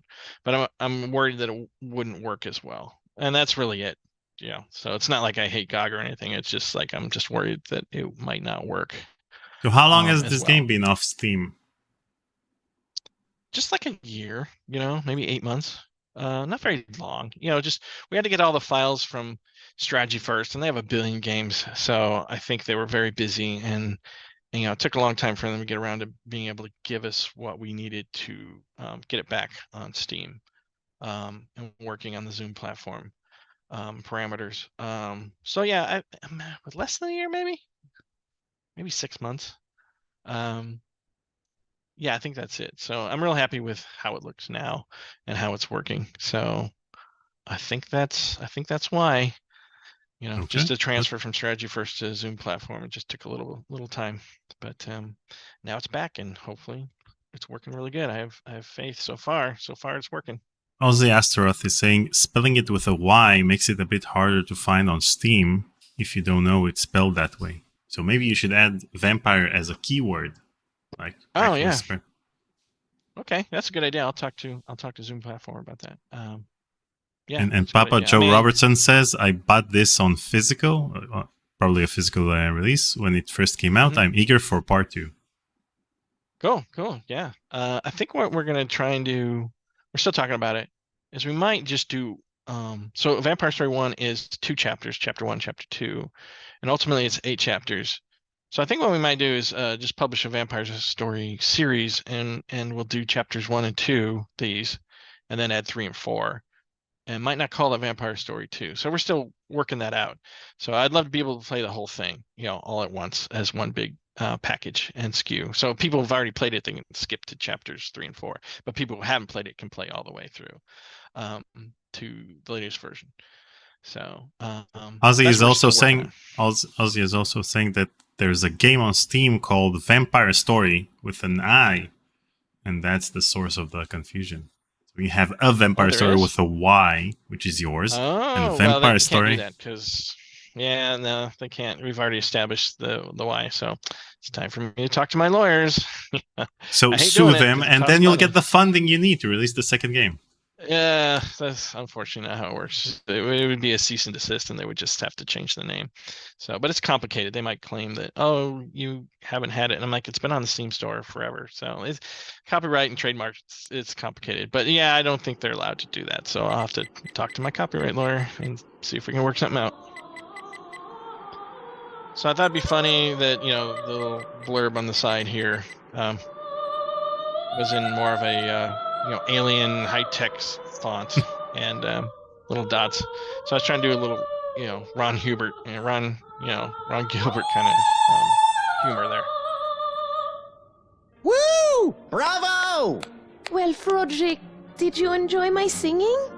I'm sure it was very nice, but seeing as how I'm a bat and all, I wouldn't trust my opinion on opera. But if you knew the Draxylvania polka, then I'm your bat.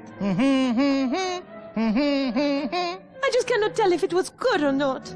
If only I were back at the Perry Academy. Oh, I just wish I were back in Perry altogether.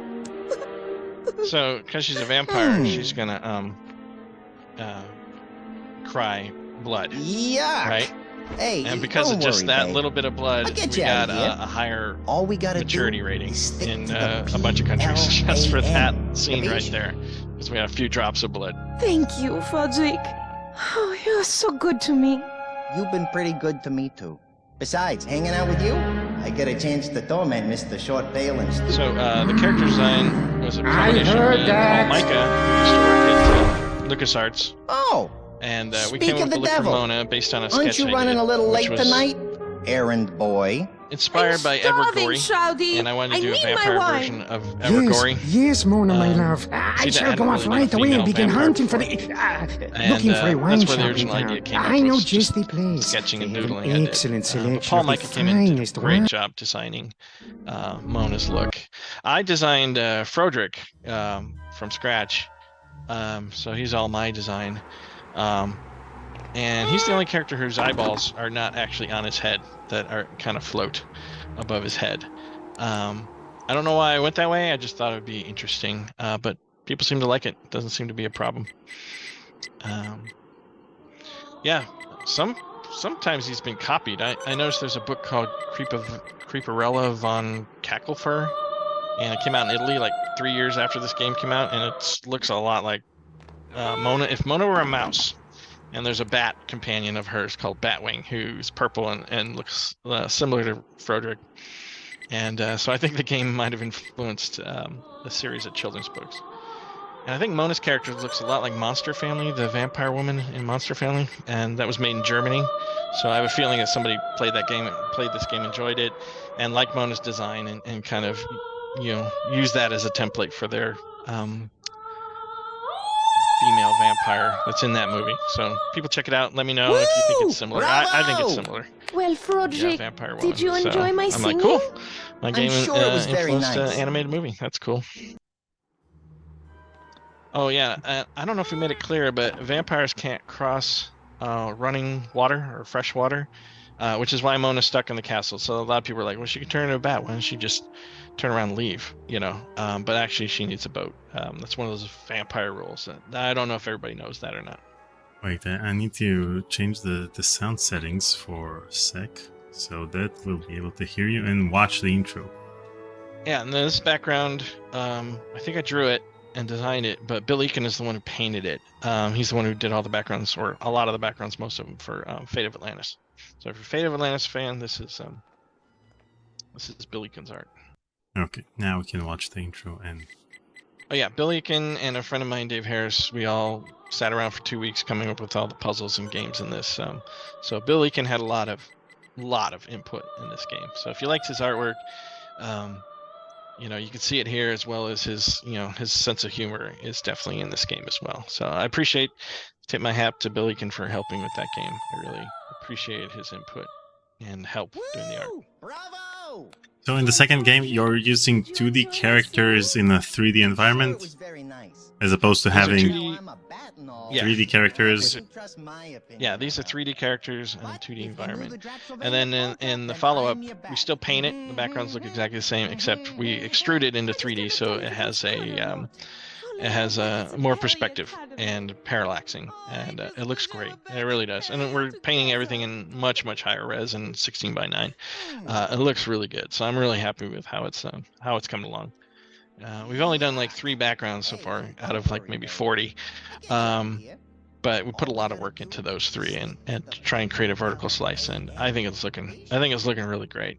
Taking advantage of a really good engine that already exists, that already made adventure games on, and it's looking really good. And I think the characters are going to look better than this too. Higher res, less little jaggies that you see like on her cape and hair. It's going to look a lot better. Aren't you running a little late tonight, errand boy? So what's the size of what's the scope of the project, the sequel basically? How big is the game? This one? Yeah, about the same size, same gameplay. Might be a little bit bigger because some of our puzzles are even more convoluted. So it might be a little more gameplay. But yeah, it's about the same. Well, we designed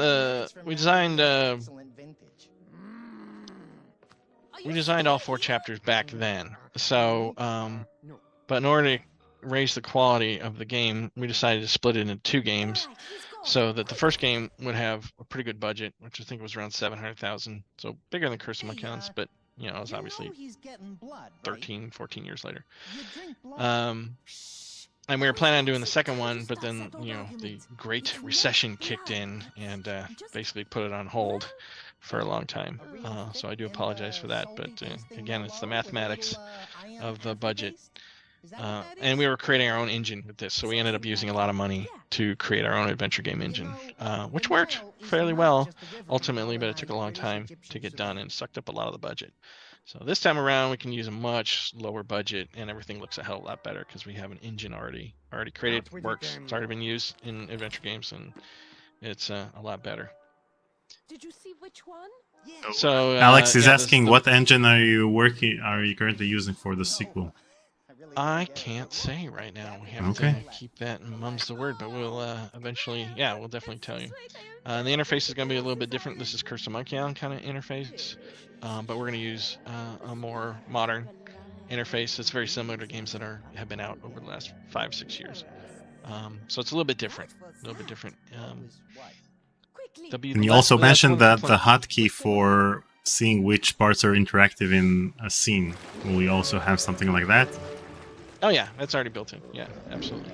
Yeah, it's already in the demo and everything.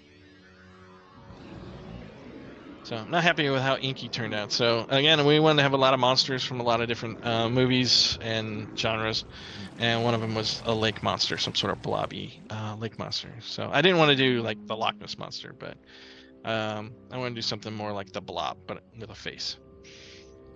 So we have a Dracula in there. We have a Banshee. You know, we have what else we have?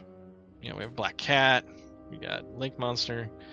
We have Romani, Seer. You know, all the stuff that you would see in a 1940s movie, but with a kind of a LucasArts Curse of Monkey Island kind of feel to it. With my own kind of spin on humor, which tends to have a lot more tends to have a lot more puns in it, so I do apologize for that. We're gonna have much less puns in the next game, for sure. And I'm really happy with the animation. The animation's all hand animated, so nothing here is procedural. Done by hand by Jimmy Alameda and his team. Really good character animators. So we even had an animator who worked on Pixar work on this game too, and he did really good, close-up scenes. He was really good at close-up. Not as strong as the body shots and action shots, but really good at expression. So we had him do all the expression stuff. I don't think he did this scene because I think he got hired afterwards. But so we kind of developed the game in order. So we did this cutscene first, let people know. Cloud-wise, I didn't want to do Curse of Monkey Island clouds, so instead these clouds are more like monster shapes. Yeah, so if you look at them for a while, yeah, they're supposed to kind of fit better. I felt like the curlicue clouds are too friendly, and plus obviously it's been done before. I mean, if I did another pirate game, and I have, I'll use the curlicue clouds. But I think for a vampire story, it wasn't quite necessary. I think these ghosts are going in the background, going by way too fast, but I don't think we had time to re-render. So these, I didn't draw these. They were done by our character designer, Jean-Paul Louis, and he did a great job. We wanted to be able to show Mona's progression, her background, at the same time we do the credits. So you can see her growing up, and you see her parents, and she loves acting, and as she gets older, she goes to singing academy, so we wanted to show that. And the music, by the way, is done by Pedro Mikado Camacho. Awesome music. You're Bill He did Taylor. Such a great job. Yep, I put my name wherever I could. Got to promote yourself. But we had a lot of background artists and artists on it. And Anson Jew. Anson Jew. Yep, Anson helped with storyboards. So then Mona meets another opera singer who's jealous, and then we see that the evil villain, Shroudy von Kiefer, falls in love with her, but she kind of pawns him off onto her, and he's even more attracted to her because we'll find out later she looks a lot like his mother. So he's got a bit of a, what do you call it, Electra complex, or no, Oedipal complex. And he tries to pick up on her, and she doesn't like him, and so she hypnotizes her. And then somewhere along the line, he bites her. She gets buried in the graveyard, and he brings her back to the castle. So we tried to put some backstory in at the same time we do the opening credit sequence. Joseph Austin is saying that this has a Tim Burton flair. Yeah, a lot of people say that. Tim Burton... Night Before Christmas was definitely one of the influences on Curse of Monkey Island, which is another, Larry liked that a lot. And luckily I had a friend who was a storyboard artist on it, so I got to go there and watch them actually animate it. I got to see all the sets and everything and meet the crew, so that was cool. Thank you, Mike Cachuela, for allowing me to do that. Me and my wife got to tour the Skellington studio in San Francisco. It was awesome. But the artist who helped stylize that is a guy named Dean Taylor, and he actually worked on this game a little bit, so that's why we had him come up with some character designs and had him draw some inspirational backgrounds for it. So Dean Taylor, Australian artist, look him up. He's really good. He's kind of Tim Burton-esque, but even more like Tim Burton on acid, if you can believe that. And he was kind of the guy who set the Nightmare Before Christmas kind of look that Tim Burton liked. So Tim Burton had a vision, so yeah, they are a little bit rated. The only difference one of the big things that's different between me and Tim Burton, we're about the same age, went to the same school, both animators. I got to talk to him a couple times at CalArts when I was there. So I kind of know about him, and we like the same stuff. We went to school in that school. We grew up in very similar circumstances and like the same stuff. So that's probably why. The only difference is I don't like using black, and I don't like using gray. And I like a lot of color. So I won't go and do that. I will try and, as the color gets darker, I'll try and make it more blue or more purple. Or in the case of Curse of Monkey Island, more teal. So that's kind of how we're a little bit different. And he loves black ink, and I don't really use black ink that much. So... But yeah, I could see that. Definitely. Wait, so you went to the same school at the same time? No, he graduated about 10 years before me. So he worked at Disney for a while on like the Black Cauldron, some other things. He even made his own little short where he was there called Vincent. Everybody check it out. It's really good. I know they made a feature of it, but check out the short. It's better. But he'd come back and talk. He'd give talks, especially after Batman. After Batman, he was so popular that he wouldn't come back. But yeah, he would come back once in a while. I actually saw him one time when we were playing softball at Lucasfilm Ranch. He checked out. He was there doing something. I think Mars Attacks, and he was riding his bicycle around Skywalker Ranch. And he looked just like he does, with the hair and wearing the black, but riding a bicycle around while we're playing softball. That was pretty funny. But yeah, definitely inspired by it. Even Curse of Monkey Island was inspired by. One of the inspirations was Nightmare Before Christmas. Very influential film at the time, for sure. So yeah, the puzzle here, we had to make these all 3D models. That's why they kind of stand out a little bit. I would prefer it if we'd paint them, but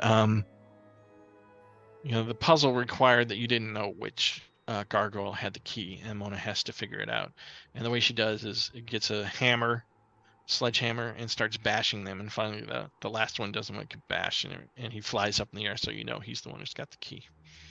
So the thing I love about the interface is the fact that you realized, unlike LucasArts, that using a mouse cursor, even when the game is in 3D, is the better UI option.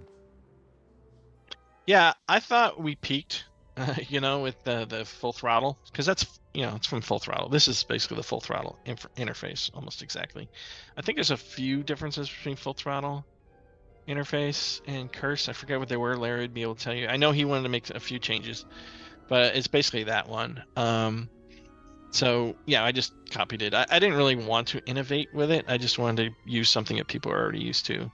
But a lot of people love messing with interfaces and changing them. And yeah, there you go.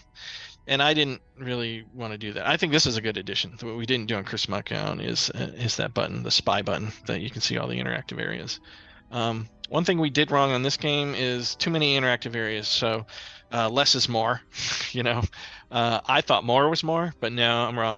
Less is more. So we will have less interactive areas in the game, so you won't have to click on all of them, because everybody who plays adventure games, I do too, clicks on everything, right?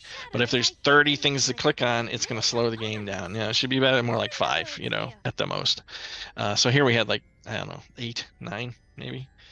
Too many, but we thought there were good places to add jokes. But if the jokes are all puns, that's kind of annoying too. So next game, we're going to try and balance that out a lot better. Well, in Thimbleweed Park, Ron Gilbert also added an option in the settings to remove the in-jokes. So whenever the characters would break the fourth wall and make an in-joke, then you can remove those from the settings. That's funny. So maybe you should add the puns and let us decide if you want. More puns? Well, maybe we should have a slider. More puns. I love them. Give them to me. I hate puns. If you give me a pun, I will return this game to the store. Put it somewhere in the middle, just slide it across. Those sort of in what was that movie? Interstellar. Didn't they have levels of humor coming out of the robot? It's like humor's at 10%, and lower it to 5. That's pretty funny. So a lot of extra work on the programmer side. So we'll see if they'll want to do that. They'll be like, that's a week's worth of work. All right, we won't do it. Be a funny thing to do. That's why if you can add little funny things in and not add to the budget, that would be great. I think we need to increase the atmospheric perspective on this one. Mona's way too dark in this. Yeah, people really like this background, I think, just because of the fun lighting coming in. It's got kind of a soft look. And this was sort of one of the first backgrounds we did. Again, one of the signature backgrounds that kind of set the style for the game. So I do this one and go, okay, this is kind of the look we're going to go for. We did add the eyeballs where Mona moves around. The bear should follow Mona when she walks around. We thought that would be kind of fun. So we tried to put in little things here and there that would be kind of fun. Is it me, or is he actually wearing a wig? So yeah, so less interactive areas. So there's a lot of stuff you can click on, and not necessarily the greatest of jokes. So we're gonna make sure we have less, and then work on the jokes to make sure they're funnier. So less dialogue. I remember giving the dialogue list to Julian Kwasniewski, one of the guys who worked at LucasArts who did sound. He started his own company, Bay Area Sound, and he worked a lot with Telltale, and we worked with him. He's great. And I gave him a list of dialogue, and he was like, "Okay, this is a lot of dialogue." Originally, you have like 4,000 lines or something. Ours was like closer to 10. So sorry if there's a lot of dialogue in the game, folks. I will rectify that. You shouldn't rectify. I think, in the 90s, the players liked more dialogue and more puzzles, and pixel hunting was a standard back then. It wouldn't annoy players as it would nowadays, because nowadays, you get stuck for 5 minutes, then you either quit the game and never play it again, or you go and look up a walkthrough. But back then, we had tons of time, because that was the only game we'd have in that particular summer or whatever. Yeah, the team I'm working with is much younger than I am. They're in their 20s, and so I keep having these assumptions about how things are when making adventure games, and they keep pointing out, oh yeah, we don't do that anymore. I'm like, yeah, that's right, you don't do that anymore. Duh, I should know that. I'm just stuck in some of my old ways, and they kind of correct me and get me to be a little more current with the adventure games and the business and so forth. So I really appreciate those guys setting me straight. So it's great working with young guys who make adventure games today, and the old fogey guy combining together to create something new. So it's been working out great so far, and I expect it to, just to have a great time working with these guys. Again, I can't say who they are yet, but when we do, hopefully everybody will agree that that's a great team, and it's going to be a good combo. Like I said, peanut butter and chocolate come together. So hopefully, knock on wood, we just talked about an entire generation that considers Curse of Monkey Island as their favorite Monkey Island game, and they are heavily inspired by your art. So I guess you hired them to work on this game. If they're all 25-year-olds. Yeah, they were very enthusiastic. Yeah, exactly. They were very enthusiastic. And they liked my idea of doing a higher res version, a special edition of Curse of Monkey Island, which would be easy to do with their engine. So yeah, they're definitely inspired by the stuff that we did, Grim Fandango and Monkey Island 2 and Day of the Tentacle. So they love all that stuff. Wait, so you have the ability to recreate it. You just need the license. You just need the IP? Well, the interest, it has to be up to, have to be that Lucas would think that was a good thing to do, and made financial sense. Let's talk to Craig Derrick. Yeah, eventually. I mean, I don't want to bug him right now because I'm busy. So if he wanted to start today, I would be like, no, I can't, and then he'd give it to somebody else.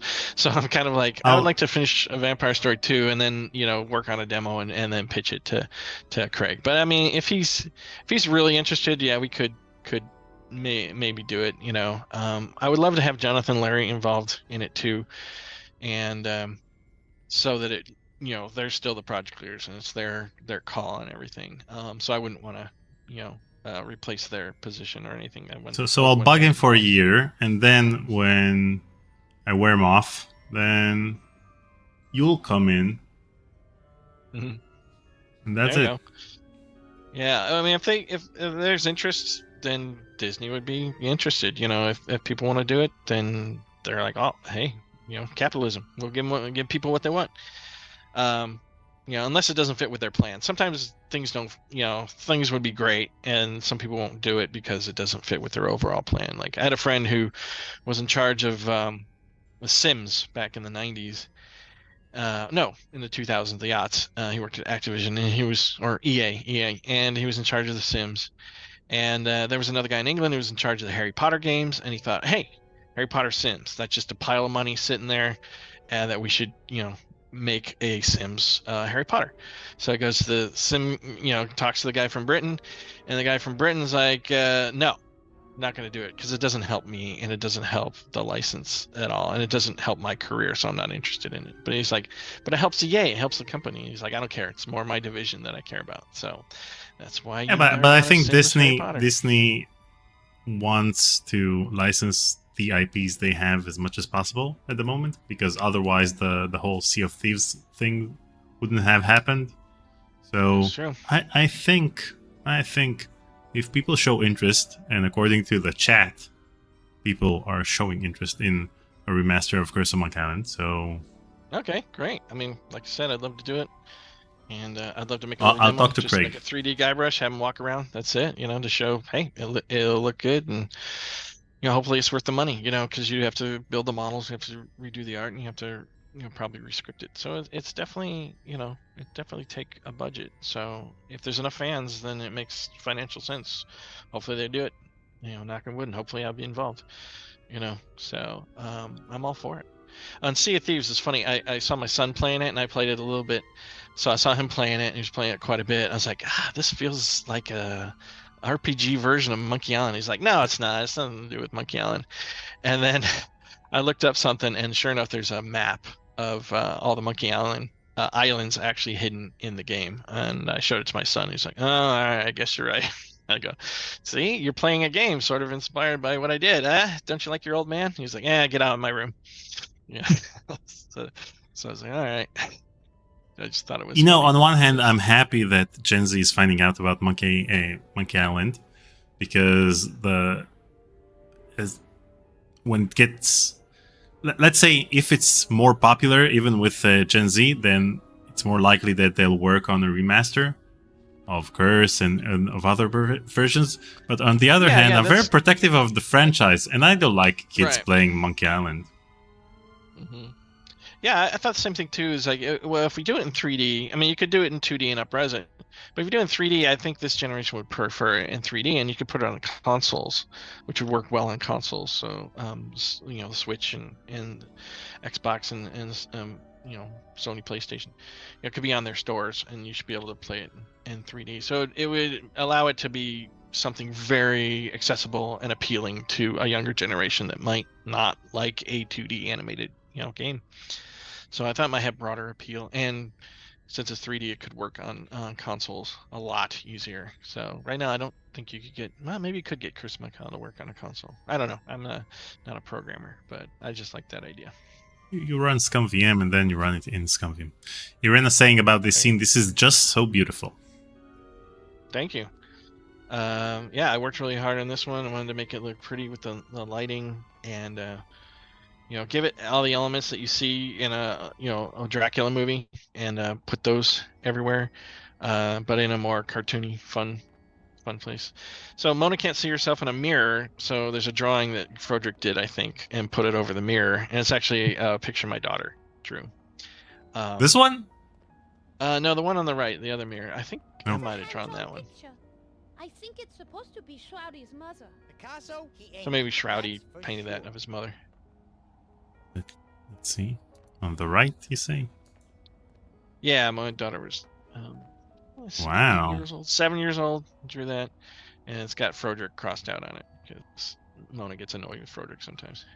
It's her friend, but she also, they rib each other because they're friends. About this mirror, but I simply don't look like myself. You're pulling my wing, right? What do you mean? So Joseph Hostin is asking, I would like to know, as someone who has been attempting one of these 3D on 2D things, how did you handle the camera panning, and what did you do for perspective? What does it say down in the corner? So I would so when I did the drawing, I created this thing called set layout diagram, and I'd have it in multiple layers in Photoshop and hand that off to the programmers and everybody else. And I'd have one that showed you the layers of the special effects animation, another layer for 3D objects, another layer for interactive areas. All this information I would use a Photoshop file, and I would make little divisions for it, so you could turn it on and off. If you wanted to see all the effects, you could turn that on or turn it off if you wanted to see all the locations.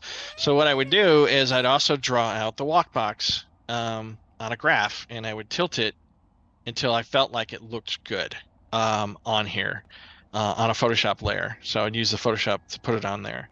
And then the 3D artists would try and match it. So they'd bring this picture up and actually match it. So that way, and I'd put little images of Mona in there in perspective. So she might be big up close up, and then medium size on the way back and smaller in the back. And I would try and line that up with the walk box perspective I'd put in.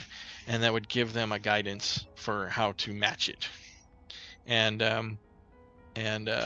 that's kind of how it worked, and I would just then review it myself and say, yeah, maybe she should be smaller there. So that's how we did it. So the backgrounds, the 2D backgrounds have all of the perspectives, just like in the Full Throttle intro. where you have the camera panning from top to bottom, and you see the sky, and then you see the road. And if you take a look at the background, you have all the perspectives just merged together so that when you scroll down, it looks as if the camera is panning. So the same thing here, you have the left side of the background ready for the left perspective and the right side for the right perspective. Yeah. In animation school, they taught us how to do stuff like that. Not with 3D, but with 2D, to make things look like they change the perspective when you pan, and it looks like the camera's tilting rather than just moving left and right. So yeah, they taught us how to do that, and I kind of applied that here. There's a short animated film with by Brad Bird and Tim Burton called Family Dog, not the TV show, but the actual short film that was on Amazing Stories. Everybody should check that out. There's this one pan where the dog is sitting there waiting for burglars to show up, and they just sort of pan around the room, and the perspective keeps changing, so it looks like the camera's looking up and then looking down and then coming all the way around, when really it's one big background. And I heard that the background was as long as a room, as long as the room they were filming in, because they had to slowly but surely scan it. It's this amazing scene, and they just giant background. So you should check that out. So that's kind of, they taught you how to force that perspective. They call it force perspective, and it's pretty clever. But anyway, that's how I did it, to make sure that the perspective lines matched the actual walk box that the character would walk on. And, so AT Machine is saying one of the things I love in these backgrounds is the early modern rounded glass in some of the windows, which is such a great historical detail. The rounded glass. Oh yeah, the little circle stuff in the glass. Yeah. I looked at a lot of movies and castles and took elements from existing castles to try and make it feel authentic. I know people aren't, looking for authenticity, but I like to have it in there because I think it helps sell the image, the illusion that you're actually in a medieval castle. But there's elements from a lot of different castles. I'm sure this is not accurate to Transylvania architecture, which is why we call it Draxylvania, not Transylvania, because we don't want to insult people in Transylvania to make them, to misrepresent their country. So we made a analogous country called Draxylvania, so we don't have to necessarily follow all those rules. Well, I'm Romanian, so I should be insulted, but I'm not. There you go, exactly. So, I mean, I looked at a lot. Oh man, one of the books I looked at was called Raising. It might have been Raising with a Z, Romania, and it was all these classic buildings, wonderful buildings that were destroyed by the Ceausescu's. That don't exist anymore. There's all these photographs, and I remember getting that book and giving it to Bill Eakin, and he and I were just sad every time we looked at it. I go, this book pisses me off that somebody would destroy that beautiful building and replace it with a cement block apartment building, and we just, it just tears us apart. But we use that a lot. And I still use it for reference, because I do want it to have that Transylvania feel, the Saxon feel, and the Romanian feel to it, but at the same time I want to have the freedom to not be 100% accurate. So that's why we call it Draxylvania, so which means what, dragon forest land, I think. So that kind of fits. You let me know if I've offended you. I am I'm heavily offended by you mentioning Ceausescu in a live stream. Yeah, not a big fan of that guy. We fled Romania because of Ceausescu. That guy. I'm glad he's gone. I'm glad he's gone. Good job, Romania, removing that guy. Yeah, so, I do want to go check out. Go ahead. No, you go ahead. Oh, I was going to say, I do want to check it out. I've seen a lot of documentaries about the wilderness and the geology and geography of Transylvania, and I just think it's incredibly gorgeous. There's even, I think, a Netflix documentary all about, it might be a series all about the animals and the forests and the region in Transylvania, and it looks so gorgeous. I really want to go there and check it out, and not because of Dracula, but actually because it's a beautiful place. So And I am sorry that that Irish guy turned a national hero into a monster. I do think that's very ridiculous. So it's like turning Washington into a zombie or something, you know. So I wish he'd not done that, that he actually created a new character altogether, not based on a historical hero, or many people consider a historical hero. Okay, what should we do now? You can go to the right and check out the torture chamber, the one over in the orange window. It might be a little hard to see, but if you go back in, there's actually a door to the right, which again we should have made a little more prominent. But it's the orange archway right there. So along with the hint, we ought to also have arrows pop up to show you where the portals are, entrance and exit portals. So I didn't want everything to be purple, so I definitely went with color themes for each location that gave us an opportunity to do that.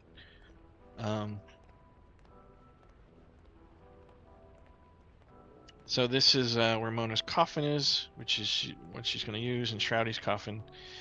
And there's a headless guy over here who's actually made of clay. He's it looks like he's real, but he's not, and he's missing his head. Excuse me, by any chance, do you And know how to ride a you're like, horse why and is there a throw guy in horses clay there? So it's part of the plot.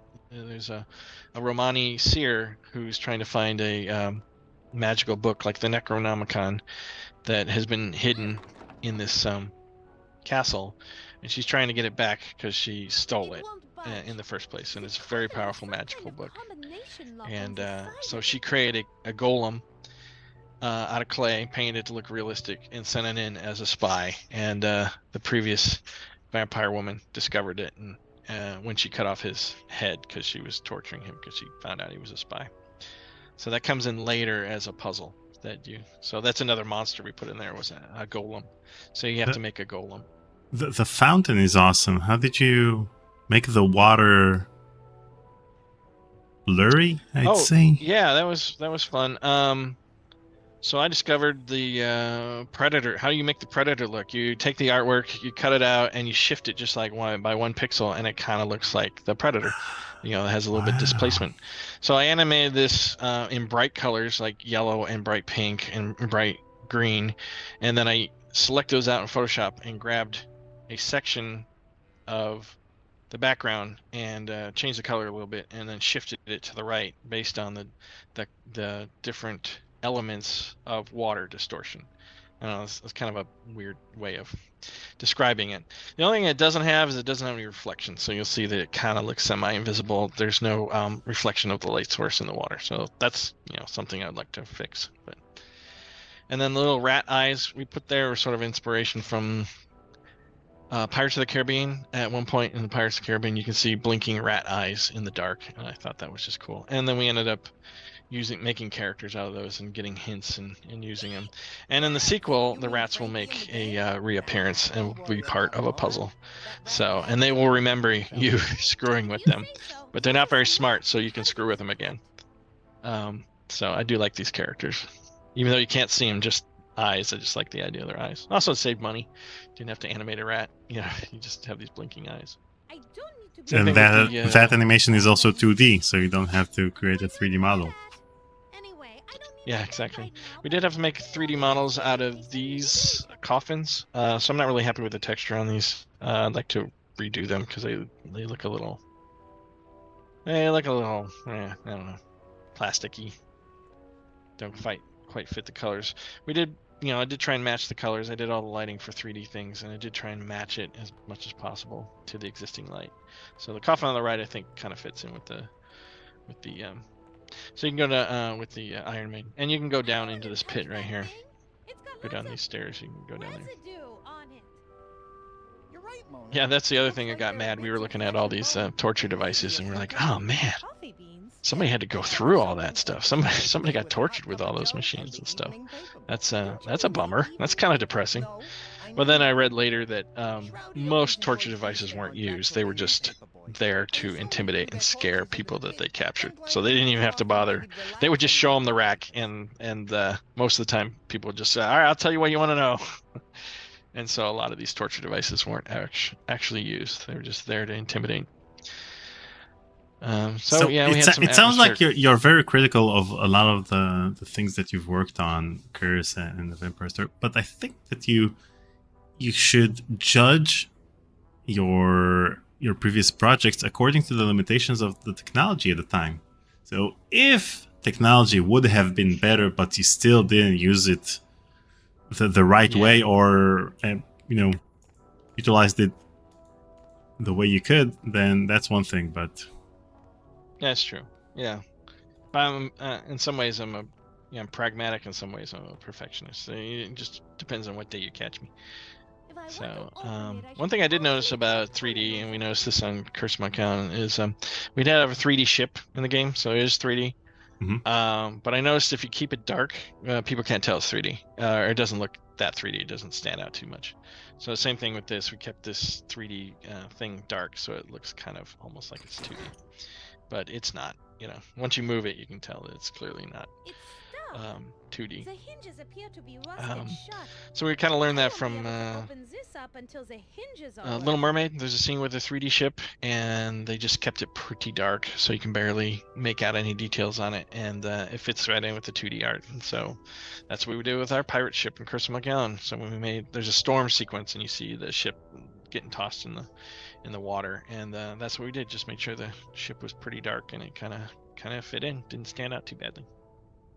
Just like they used animated sequences in actual live-action movies to hide the fact that they didn't have CGI. So, for example, Batman, at the beginning of Batman, when Batman is on the roof and you have a top view over him, then he's animated, like actual animation. In the Tim Burton Batman? Yeah, the beginning. Yeah, Tim Burton loves actual animation. And he wanted to do 3D models for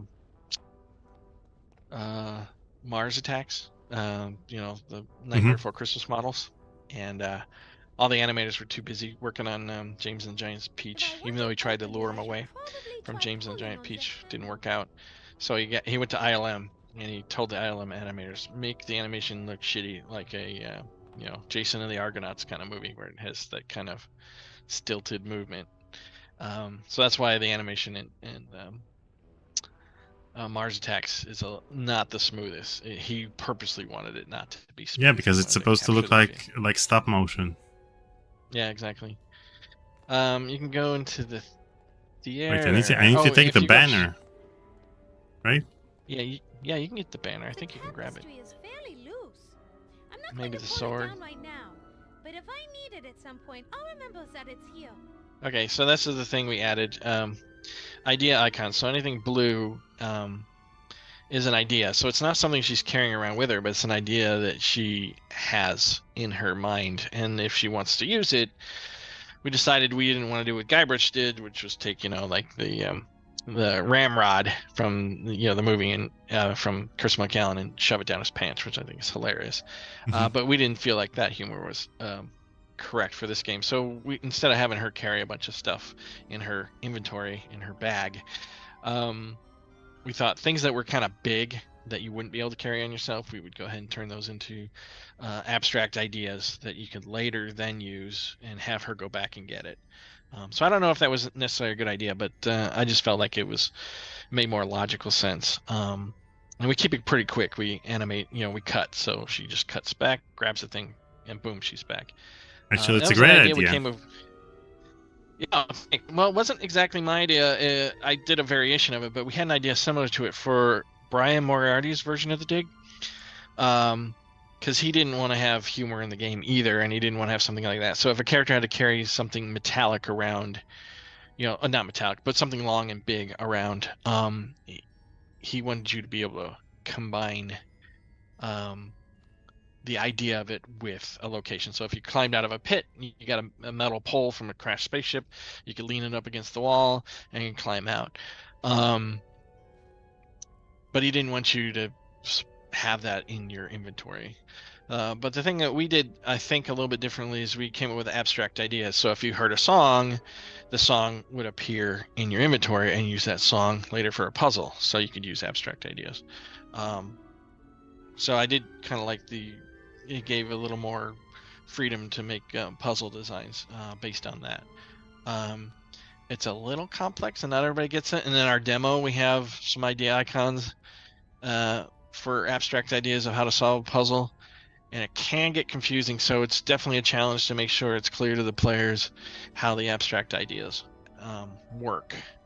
So in our demo for Vampire Story 2, or Vampire Story Chapters 3 and 4, we have you talking to Frodrick about helping you solve a particular puzzle.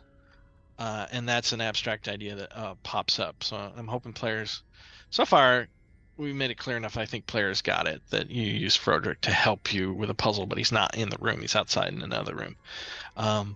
So that's the challenging part. So it gives you ideas, no pun intended, it gives you ideas for puzzles and broadens what you can do with it, but it can be an odd idea that not all players quite understand. So yeah, but it's better than the concept of actually walking around with something huge in your pants. Right, exactly. I mean, they even in the at first in graphic adventure games, you have the suspension of disbelief because it's an animated adventure game. Then you say to yourself, sure, he placed that huge thing in his pocket. But when FMV games came into the scene, then that would look ridiculous. I mean, in Phantasmagoria 1, at one point, she pulls out a hammer from her back pocket. So, right. Maybe. Yeah, you wouldn't carry. Maybe that. using ideas was better. Yeah, might have been. You can also go up the bedroom. You can go outside to the balcony. So the idea is Mona's been locked in to a tower as part of the castle, and the bridge connects your tower to the castle, and she's trying to get into the castle. And I forget some or all of the puzzles for it. It's been a while since I played this. Wait, so these are two backgrounds, right? Because we have parallax over here. The balcony is moving at a different speed than the foreground. Yeah, exactly. We try to make sure we do that. And if it's in 3D, it's really easy to do. But it was easy to do in Scum, too. Except for the memory limitations, you can do multiple levels. And so in this one, I think you have to clear off the snow, and then you plant something, and then grow, I think, deadly nightshade, like a poison here. Look at that. So yeah, some of these puzzles got a little crazy convoluted, but we try to make puzzles that at least fit with the theme of the game as much as possible. Getting back to Curse of Monkey Island, that's what Larry and Jonathan wanted to do. They wanted to make sure that the puzzles seemed like the theme of pirating, and that you did pirating stuff, that you had a ship battle, you plundered, you had a sword fight, we shot cannons, just things like that. They wanted to make sure that you felt like you were doing pirate stuff. And the same thing in this, I want to make sure you're doing black magic vampire and stuff, ghostly stuff, and vampire stuff. Yeah, gothic horror stuff. We want to make sure that we did that. So we have magical alchemy. Eventually you'll be able to go to a magic workshop and create some potions and elixirs that help you out. Wait, so what am I supposed to do now? I gotta be honest with it, I don't remember. I think you have to water it. Yeah, I forget. It's been a long time since I played it. So, yeah, sorry, I forget. You can look up the document and let you know. You can also go to the theater. I think that's it, right? I know you can pick up the ashes of...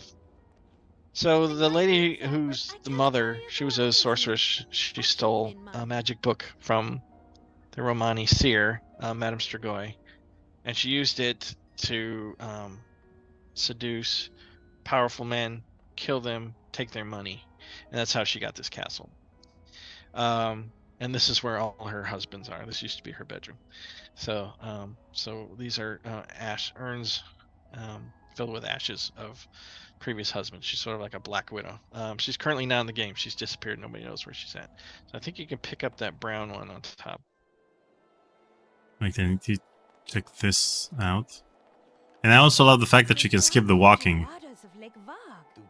Yeah, I think that was key. Larry agrees. Was really pushing for that. He really didn't want people to sit and wait to get all the way across a room, that you could just double click and get out. So you get to kind of do your own editing. Like in a movie, you wouldn't want to constantly watch people walk back and forth through the kitchen. You just, you know, edit them going from the kitchen to their bedroom. You don't want to film them going all the way up the stairs and down the hallway. And same thing with a game. I don't think you want to see everybody do that. So if you get a, you know, if you see the arrow over there, you can just double click and pop right out. It allows you to move around a lot faster. It's either that or you got that interactive map, you know, that pops up and you can click on it and jump around. You know, so we could have done that too. I just, you know, with Curse of Monkey Island, we decided just to do this. And so that's why I do it in a Vampire Story. What else? Something under the bed. Yeah, I think there's something under the bed. Perfume refill bottle. Okay. So if it's something small, she'll keep it, and you know, it'll physically be on her person. God, yeah, I don't remember. It's already 2:15. Do you still have? Do you have another 20 minutes or so? Yeah, absolutely. Yeah. Okay. God, I forget this puzzle. I do apologize for forgetting what this puzzle is. But I think we made our puzzles in a Vampire Story a little less logical and a little more convoluted than in Curse of Monkey Island. I don't know if that was a good thing. I think our publisher at the time says, yeah, make it as hard as possible. So I'm like, are you sure? Are you sure we should make it as hard as possible? They're like, yeah, we love it. We love hard puzzles. I'm like, all right, we can do that. So I think if you go down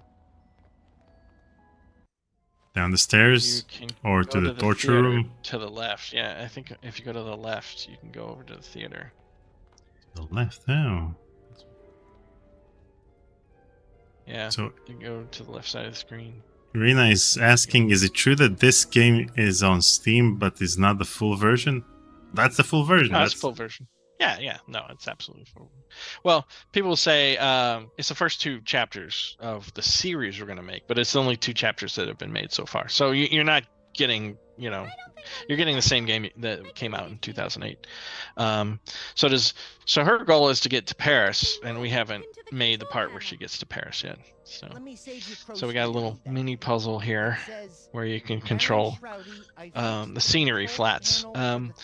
So Shroudy, the guy who runs the castle, who's in love with Mona. Mona hates him, and but he goes to the nth degree to make her feel at home, you know, trying to get her to fall in love with him. So he's made this opera stage for her, and there are dramatic I don't know what you call them, flats that you can bring down using these. The levels appear to be jammed. Something is blocking their movement. Are you using the same voice actors for the second game? Yeah, I think so. I think we may have to change Froderick, but we have somebody that sounds just like Froderick. But we're going to try and use the same woman. I know we were kind of criticized with Mona's voice being too high pitched and maybe annoying people. But it's kind of grown on me. I kind of liked it. We auditioned like 20, maybe 30 people for the voice. And Rebecca Schwartzman, it might be Schwartzman. She did the voice, and I'd have to check the credits. And I thought hers was the best, and I really like her. I really like her performance, so I thought it was really good. So yeah, Froderick we're probably gonna have to change, because the actor who did it, you know, we had loggerheads recently, and I'm not sure he'd want to come back and work on it. So I think we have some creative differences, and so I think that's probably not going to happen. So other than that, I'd love to reuse as many voices as possible. Just keep it consistent, because if we're going to play these games, you know, people are going to play them from chapter 1 through 4. I don't really want the voice to change so much. I think you can go through this doorway, right? To the left. Comedy tragedy masks, only with a slight vampiric twist. A vampire comedy? Give me a break. Seriously, Yeah. as if anybody would ever try to write one of those. If they did, I would hope they'd give all the really good lines to the vampire's wacky sidekick. I got a little self-referential humor. Again, we could probably cut that line down a lot. So we had longer lines, and I think people appreciate it if we shorten them a little bit. So again, Papa Joe Robertson asks, would you consider giving this game an HD remaster in 16:9 for re-release?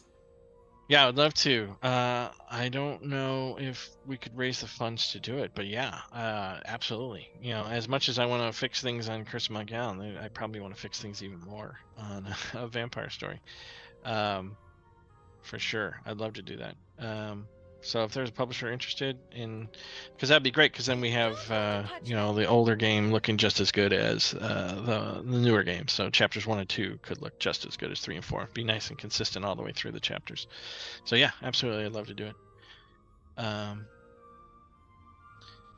I don't know what you do here. I remember you lower the flats, and then there's a flat. You need something with the flat. I don't want to touch that. Oh, I think you grabbed this. Do you have the sword? I had the sword. Yeah, go use the swords on the gargoyles out on the bridge. I think she starts smashing them.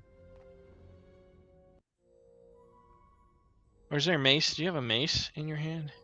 Mace? I think I should have taken it from the torture room, but I don't have it. Is there a mace in the torture room? Could be. I'm so embarrassed that I forget what the puzzles are, but it's starting to come back to me. I think you have to start smashing the gargoyles until the gargoyle that's alive dodges, and then you know which one's alive. So I think you used the mace. I thought maybe you used the sword, but I wasn't sure. Well, Shrex just donated, and he said I would make a joke about vampires, but it would be in vain. See, that's the kind of humor that I like, and I would put in this game. Then put it in the game. Later, well, then people would be like, too many goddamn puns. Okay, so no, it's not the sword. It's gotta be the mace.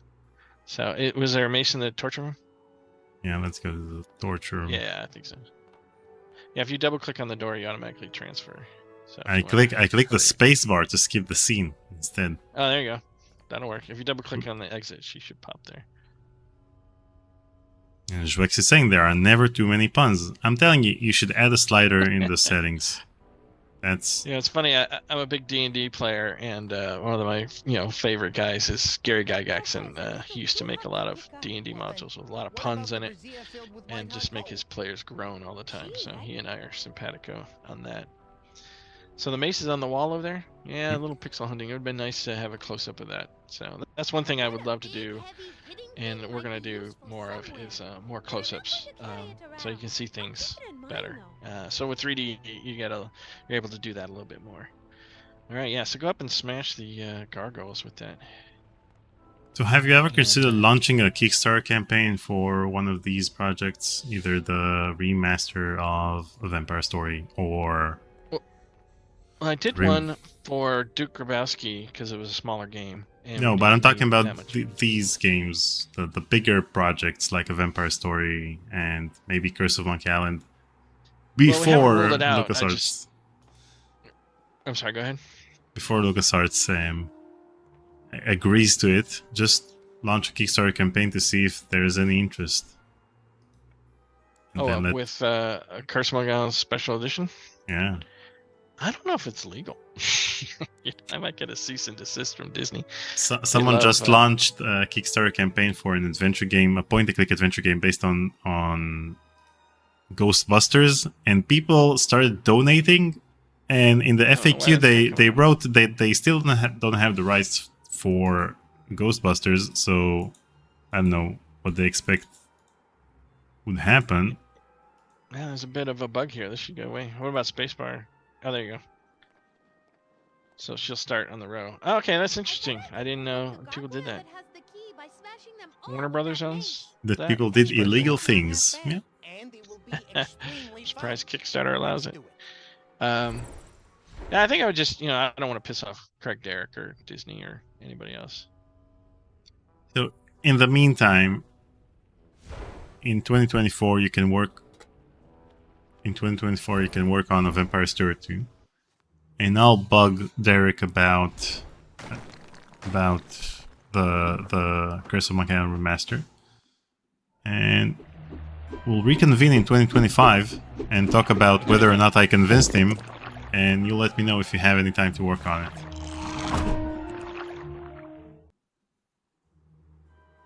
Okay, so she uses that, she swings at him and loses her grip, and gets swallowed by the lake monster, and his stomach acid burns it away, so it's gone. So now you know which gargoyle has the key. So now the idea is how to get him to give it to you. No, Italians. Like the boat full of Venetian tourists that he sank yesterday. Yeah, I think I got to work on Larry and Jonathan first. I don't think I would do it without them because it's their game. They have, it's theirs. They created it. And if they were involved, then I would definitely be involved. And obviously Disney / Lucasfilm Games would have to fund it and want to do it. But I definitely, I have a team that would full on. I'm working with a team that would full on do it and do a good job, and it would look great. But for example, when you remaster the game, you don't.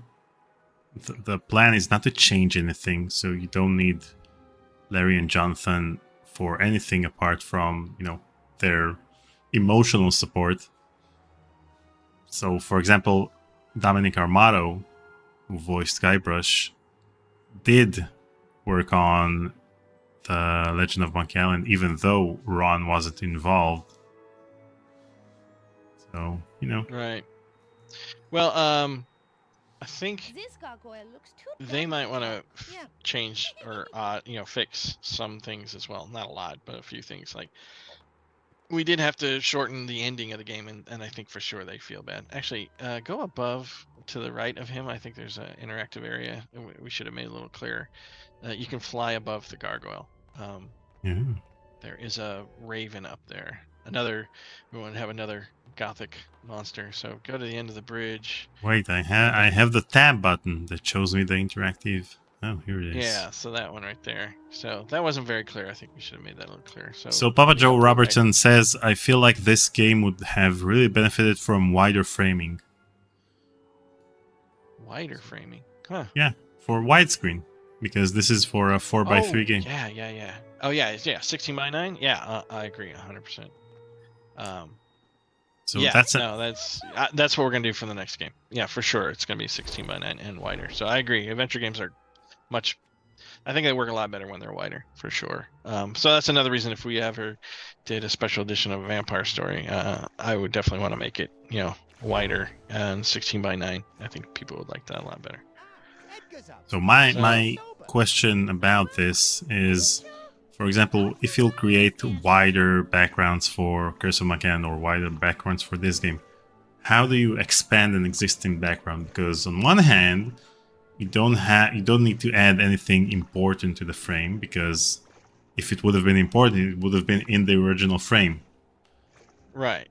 But that's why I'd want Jonathan and Larry involved, because they would have ideas for that, and they might have interactive areas that they might want to add to it if there was a good joke, or they might have a funny joke to add to the barbershop. So maybe there's a barrel of bloody rags, off to the right, because there's a little bit of blood in the barbershop, the Barbary Coast. So maybe you add something to the right where there's more bloody rags, and it's not that it's a puzzle, but you could look at a joke, that the barber's so bad that he's always cutting somebody, and he has to use a rag to clean it up. So it might emphasize how bad of a barber he is. So that's why we had a little bit of blood on the ground near the barbershop chair. So it could be things like that they come up with ideas for things that'll be on the side. So maybe on the left of the barbershop, you don't see the door. I could add the door, the doorway. So you could see it a little bit more, and there might be more pictures of there. So we had examples of what haircuts she does, so we could have more on the left and have some funny stuff. So it could be that you're getting the original game, but you're also getting a little bit more from the side, and it would draw people in who have already played the game, like, I don't want to play it again, but they might play it again because there might be some new things to interact with. And the big thing is we had to shorten the ending, and for sure, I think Jonathan and Larry would love to put in the ending they had, which was called, which was a musical number called walking the plank of love, and it had all the characters in the game dancing and singing at Guybrush and Elaine's wedding, which was on a boat. So they even started writing a song. I think the song might have been written, but you know, the animation for that would have taken forever. And we were going to do it, but we were told by management, yeah, let's wrap it up. So that's why the ending for Phantasmagoria seems a little short, as we had to quickly come up with something for that. And I think we all are not happy with that. So that would be one thing that I think we would all agree that we'd love to add back in. And I think it'd be worth, you know, buying, you know, just to see that sequence. And yeah, I do think it would be cool if we could make some of the backgrounds wider.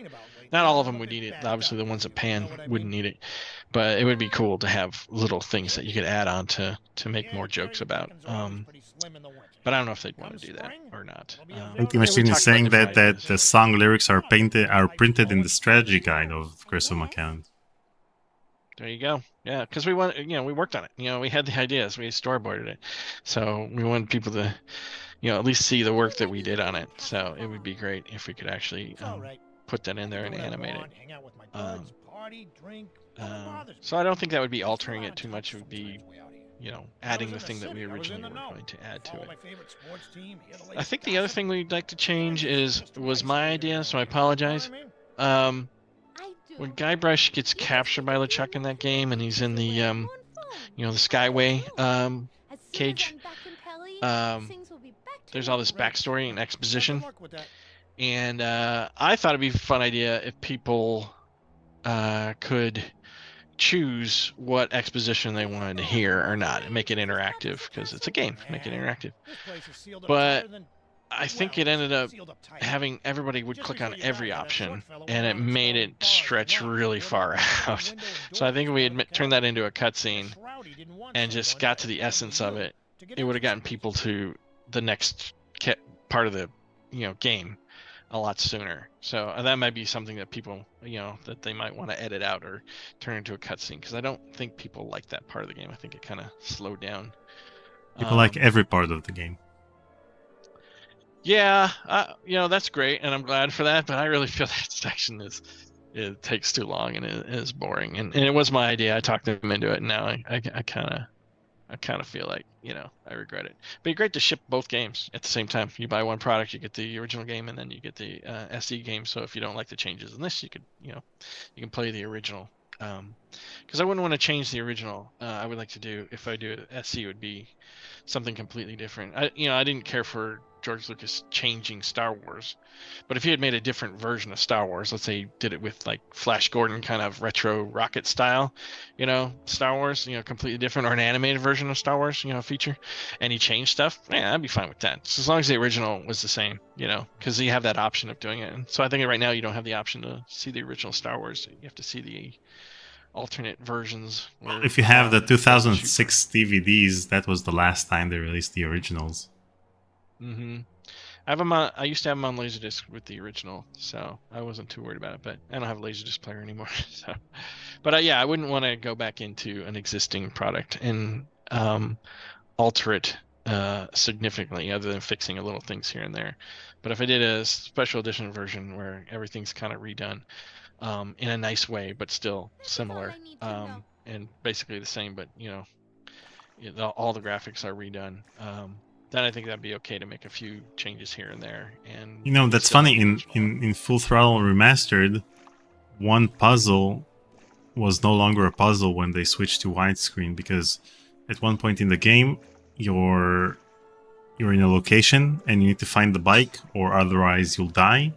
And the bike is just to Ben's left, so he needs to figure out that he's within a frame, and he needs to walk left to see that his bike is over there next to him. And you don't see it in the 4x3. But in the widescreen, it's on the left. So it's not even a puzzle anymore. Yeah, that's true. Yeah, it may be that Tim was like, I don't want that to be a puzzle. You know, it's a limitation of the 4x3 aspect ratio and not necessarily a puzzle. And he was like, we can fix that part. Because maybe people don't see it like this. A lot of people didn't know you could come up here to this tower and talk to this raven to help you smash the gargoyle with the that has the key in his mouth. So you could say it's a puzzle, but I would think we should have just made it easier for you to come up here because we didn't want to make it obscured. And that's I can't read his mind. He would know better than I. But that may be what he was doing. Is that he was like, it's an unintentional puzzle. We used to do that once in a while. We get a bug, and we go, oh, that makes it more interesting. We should make a puzzle based on that bug. Okay, yeah, it's a feature, not a bug. You know. I think that would occasionally happen. Like, oh, hey, you know, let's leave it. I know with what's his name's voice, the Lemonade Kid in Curse of Monkey Island. It was what's his name? God, Gary Coleman. And at first, when we heard his lines, we didn't like him, but we put him in anyway, and we're playing the game. And the more we listened to him, the more we thought it was hilarious. And at first we were like, no, we pictured somebody else's voice in our head. But the more we heard him, it wasn't like necessarily the greatest acting, you know, role for him or performance. But there's something about it that the way he did it was so funny that we decided let's keep it in because it's so ridiculous and so funny that I think it added to the character and made it more entertaining. So it was one of those things that we didn't intend to do. You know, we listened to a lot of different actors, but ultimately we went with Gary Coleman because we really thought his performance really fit perfectly with the game. It's very, very silly. So it's one of those things that, you know, you think is a problem, but it ends up being actually kind of cool. Dan Connors told me that he complained about the voice of Danny Delk, who voiced Hoagie in Day of the Tentacle. He said that Hoagie's voice sounds too old for Hoagie, because Danny Delk was older at the time. And then they told him to shut the F up and not talk about it. The actor? No, they told Dan to stop talking about it because in the end he was the voice of Hoagie, Danny Delk. Oh, okay. Yeah, okay. When I got to LucasArts just as that game was wrapping up, and I remember playing it during the Pizza Orgy, called the Pizza Orgy, which was the public test where everybody in the company could play the game. And I wasn't convinced it was going to be a good game at the time. So the problems we had with the demo, we wrote in what we had issues with, and you know, to Ron and Dave and Tim's credit, they read them. They read the argument. You know, they read the things, the feedback, and I think they had issues too, and they wanted to get people's opinions that they were kind of on the fence about, and they added all the voice and made a few changes based on the Pizza Orgy feedback, and boom! I was like, I love this game. This game is awesome. This game is going to be great. So the little playtests are really helpful. They do work. So having a lot of playtests do make your game substantially better, in my experience. And that's what we did with this game too. Is we had one of our game designers from LucasArts, Reed Knight. Or Reed Darelith, changed his name, play the game for like 2 weeks and give us all his notes. And we made all the changes he suggested. And the game vastly improved. It's really helpful to have somebody's outside, at least for us, it was helpful to have somebody outside come play the game and give us feedback. We just finished with that, with our demo. I had Larry and Jonathan play the demo for Vampire Story 2, or Vampire Story 3 and 4, chapters 3 and 4.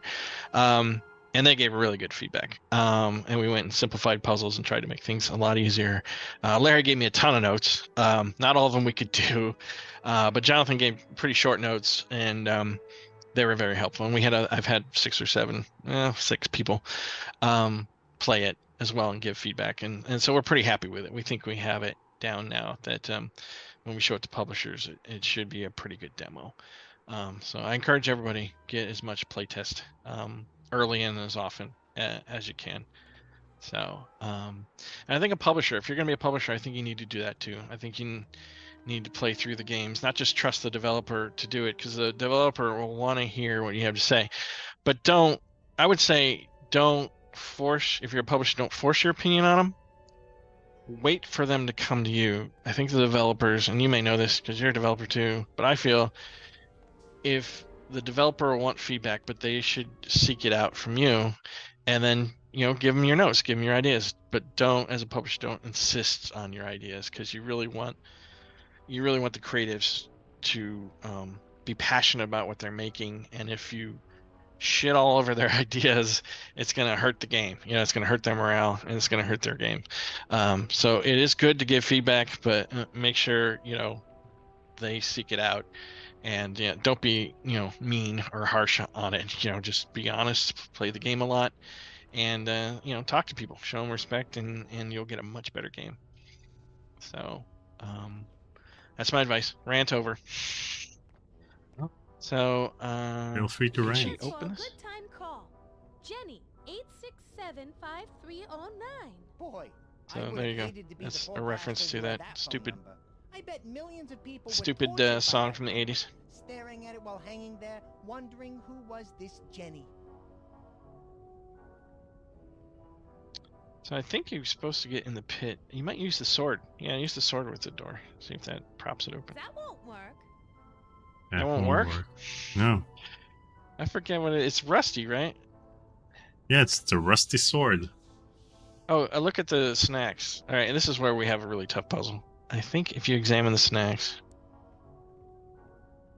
right click and go look at. Right clicking does nothing. Doesn't? No. That doesn't need any fruits and nuts snack. That doesn't need any fruits and nuts snack. Right, so you can't examine the objects in the inventory? I thought you could. Can you examine any objects in your inventory in the second game? Yeah. So maybe I'm used to that. Sorry, folks. I forget the puzzle. Is that lotion over there? Maybe the lotion. I'm gonna have to play this again, and I'm gonna enjoy it because I don't know all the puzzles. Okay. Okay. Here, I'm looking at the snacks.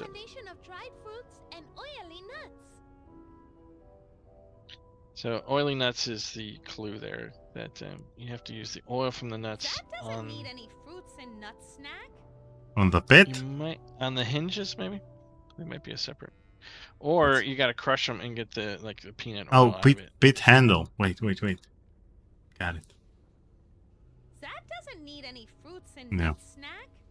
No, I think you have to do something. Maybe combine that with that. These two items won't combine together. Wait, No. maybe I can use the perfume? I can't empty that while we're inside the castle. The smell would be too much. Okay, so maybe I need to empty it outside? Yeah, maybe she pours it out. Yeah, maybe pours it out into the lake. That sounds familiar. But there you go. There was a good hint there. So we gotta make sure. See, that's the thing about play. Feedback from play. People can tell you, what's just has no hint at all. It's unfair, and we want to make sure at least everything's fair. I think try the perfume with the lake. I don't want Is to that waste lotion? the last of my body. No, that's the body lotion. The perfume. I don't want to waste good perfume. What's wrong with you? I've already done that.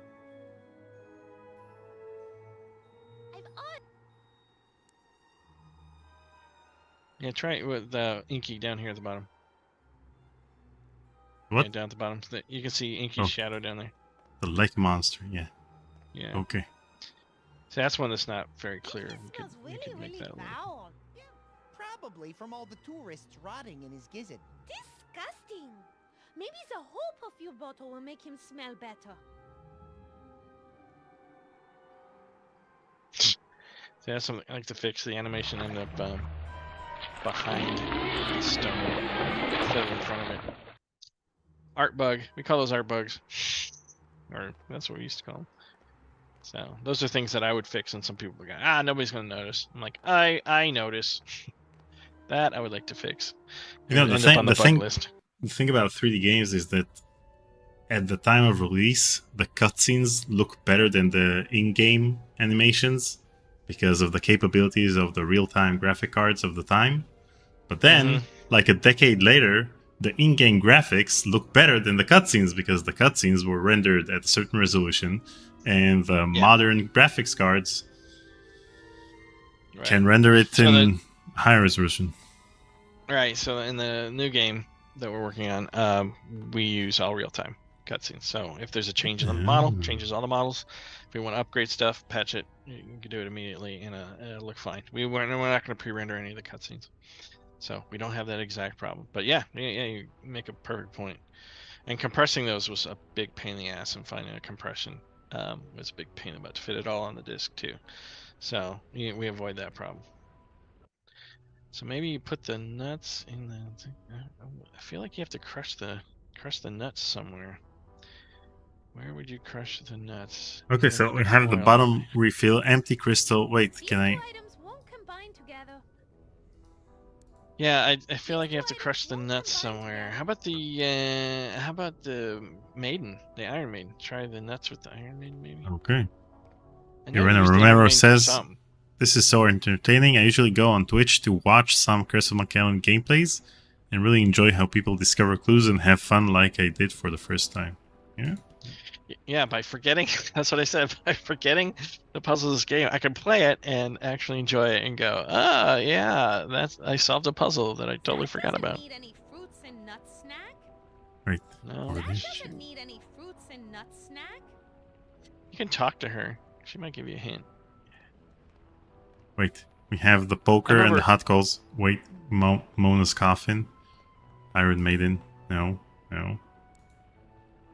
Yeah, maybe you're missing something. You have to crush the nuts and get the oil out of it, and use that on the. You have to use that on the hinges of the.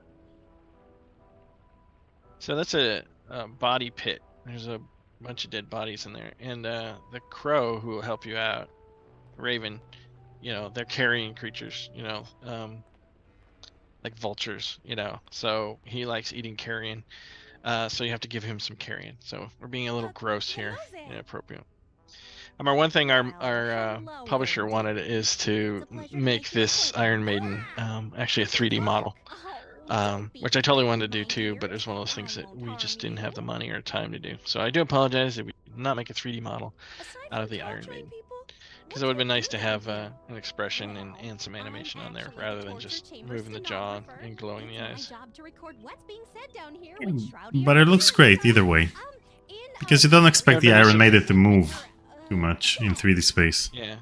It'd be nice to make it a little higher res and a little bit more sharp. So that Iron Maiden was designed by Bill Eakin, did a great job designing it and drawing it, and then I rendered it. So I think I painted this particular background, but I think Bill Eakin drew it and designed it, which is why I got mad at doing the research of what these torture devices look at. He was like, "That's horrible that people would actually use these things." I'm not sure why. But yeah, you did a good job on that.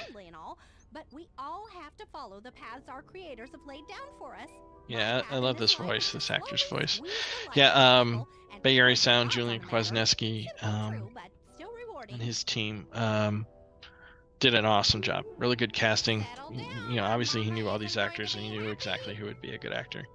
And so, yeah, we have really good voice acting, I think, in the game. A lot of good actors who worked on a lot of different games, like The Sims and some animated TV shows and commercials and stuff. So they were really good. These guys were professional. Cost money, definitely cost money. But yeah, ultimately we got really good performances out of it. So I'm happy with the voice acting, and I'm really happy with the music. Pedro did awesome music. I'm mostly happy with the backgrounds. Programming, not so much. We had a hard time getting this engine working because, again, a lot of the unemployment was really low. Then it was really hard to find good programmers and a good, system. But now we have Unity, and then all the, game engines built on top of it. It's so much easier. I would have saved so much of my budget if we had Unity back in 2007 when this game was made. Come out in 2008. I think we were done with it mostly in 2007. And I think it was released right. I remember when it was around the time Barack Obama became president. And it was right in the middle of the Great Recession. So that really initially hurt our sales. But yeah, it eventually sold over 100,000 units. It didn't sell as much as we wanted in the beginning, but then sales picked up when the economy picked up. The sales almost exactly matched how the economy was doing. So if the economy was good, people were buying adventure games. So that makes just total sense. And yeah, it finally became profitable. So that's a good thing about adventure games. They're a little bit more evergreen games, especially games that, like Curse of Monkey Island still looks pretty good, even though the resolution and the banding isn't quite what it was. It's still a good looking game, and people could play it today without a problem and not feel like it's nasty looking. 3D games a little less, because obviously you can see the models not quite as smooth as other modern models. But if you make a good adventure game, it'll sell for, I think, steadily, fairly well. I mean, obviously drops off after it comes out. But yeah, I've gotten some profit off this game finally after 8 years and 10 years. Especially if it's your IP, because, for example, if you use an IP that's owned by Disney or LucasArts, then, like Ron Gilbert said, that he didn't make that much money from Return to Monkey Island, even though it sold very well. I think he did it more of as a love of the IP than he was necessarily thinking it was gonna be a big hit. I think he made more money off the Thimbleweed Park adventure games. Yeah, he did the Putt-Putt games and all of the things he did at Humongous Entertainment, but in general, from the games he worked on recently, which are Thimbleweed Park and Return to Monkey Island, he makes more money from Thimbleweed Park because he owns the IP, unlike Return to Monkey Island, where he has revenue share with Disney. Yeah, exactly. But they gave him a lot of money to put it together. I suppose you can keep doing Kickstarters for Thimbleweed Park or other original adventure games. So, sorry, this dialogue's kind of long because it's got a lot of backstory exposition in it. There you go. That's another thing I would do in the future, is cut back on number of dialogue choices, so people aren't necessarily, or maybe you can have the dialogue choices but shrink the amount of lines, so maybe half as much. Oh, good idea. My grumbling stomach thinks you should go ask Ozzy, the fountain gargoyle. He might have had a better vantage point of the combination. Oh, I will. Thank you. Okay, so you get a clue from her. Okay. Yeah, I can't believe how much of the puzzles I don't remember on this game. I'm so busy making it, I think I didn't get a chance to really play it, so... That's the problem, you're too critical of your own projects, and then you can play them for years, and then you don't remember how to solve any of the puzzles, so... Yeah, but then I can, play it again like I hadn't seen it before, so... Yeah. And sometimes we had puzzles, gags or jokes that were... topical of the day, but not necessarily, translates well. So we try and avoid doing, jokes about things that are modern, which might work at the time, but not so great. Like in the Disney movie Aladdin, the genie turns into Arsenio Hall, but most people don't know who Arsenio Hall is anymore. So it's probably a bad choice to do that joke. That's my problem with Escape from Monkey Island. Oh yeah, did they have a lot of modern jokes? Yeah, most of the jokes in Escape from Monkey Island. The Monkey Island franchise in general, the humor is very timeless, but with Escape from Monkey Island, you have too many jokes that are dated, like, the bank teller, which is supposed to be a reference to Britney Spears, and she wants to be a singer, and you got Planet Creepwood, which is supposed to be like Planet Hollywood, so... Right. Yeah, that was kind of their... It was kind of their shtick, what Sean and Mike would do is that was kind of their humor. So it was interesting that to see their version of Monkey Island, which we knew would probably be a little bit like that. So I was curious if fans like it. Some fans I know for sure love that game, and or say it's their favorite. But I agree with you. Some of like I said, the game's kind of up and down for me. Parts of it I really love, and then parts of it I'm like, not so good. So yeah, it's kind of those sections that I feel like weren't as strong, and probably should have avoided any topical stuff. But we did the same thing. Like we have Ozzy Osbourne as a gargoyle right here. Ozzy Osbourne is timeless. Yeah, well, you can go in that direction too. Like in The Simpsons, they have their mayor who's essentially like Ted Kennedy. You know, he's got that Massachusetts, you know, kind of accent, and he's a womanizer, just like Ted Kennedy was. So because he's kind of famous, or the Kennedys are kind of famous, it's a joke that translates. But I know in our Vampire Story 2, we have a mayor, a burgermeister. And again, I wanted a character similar, but I didn't want to copy The Simpsons. So I wanted a politician who is, you know, salacious and a philanderer. And I thought, well, who's another politician that's like that people might know? And I went with Bill Clinton. And everybody says, no, we shouldn't go with Bill Clinton. It's too topical. I was like, but it's kind of historical because he got impeached for having an affair. And so we're still going back and forth on that. Maybe we'll just, you know, make an original politician because, you know, what? A politician having a girlfriend on the side is not an unusual thing. So we don't necessarily have to have it a historical reference. So we might just avoid that, just make an original character. You could make the game choose in random between several names of several politicians. There you go. Yeah, we just the whole idea was that Mona can get this guy to do what she wants if she dresses in a particular way because he has particular tastes. You know, because he's weird. So Mona wants to, you know, sneak into his room somehow, and because he's got something in there. I won't spoil it too much. He's got something in there that she needs, and so she's going to try and trick him into letting her go in the room. And she's a vampire, so she can't go in his room without being invited.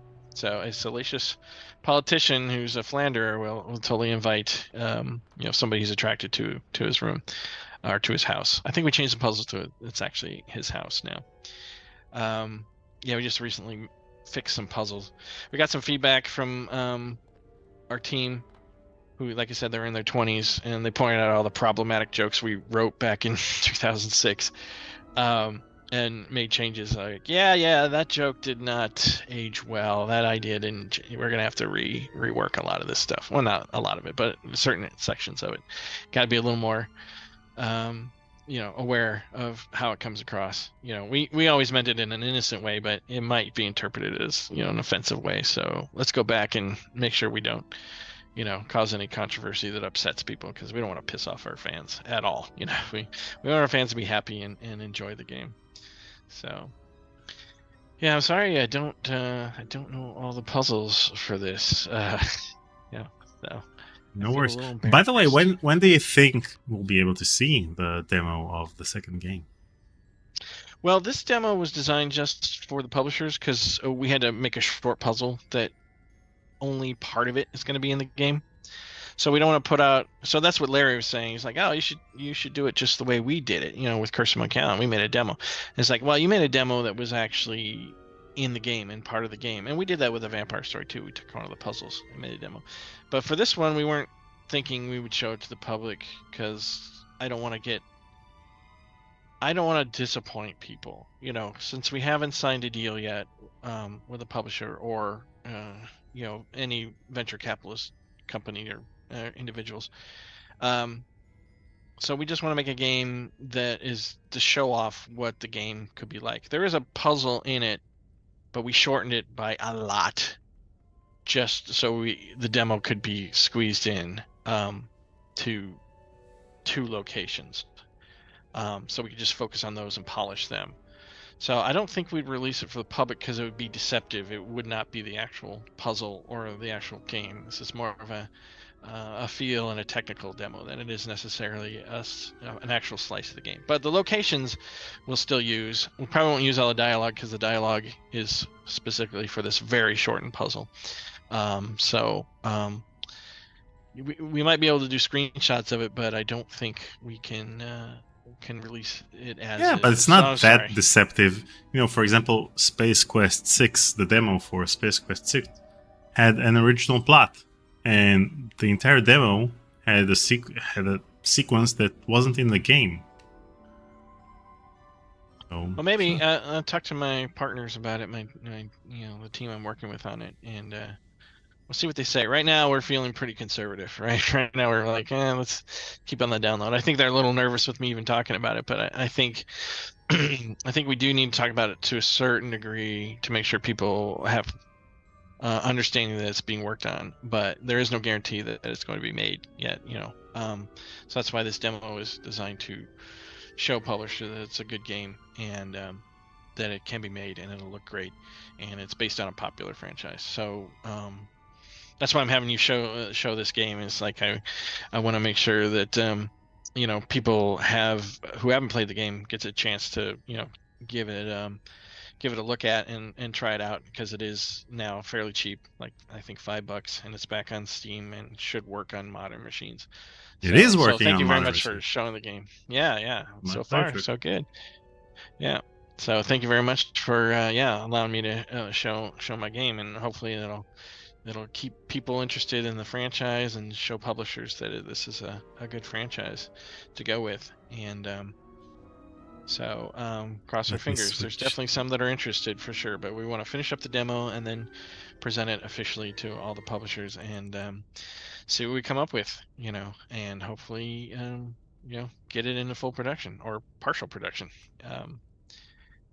if possible. So that's what we're trying to do, and we definitely are. Aussie Astaroth tipped $5. Thank you, Bill, for all of your work on these wonderful games, and thank you, Daniel, for another great live stream. Wait, I'll just read. I'm sorry, I talked over that. Yeah, I'll just reread it.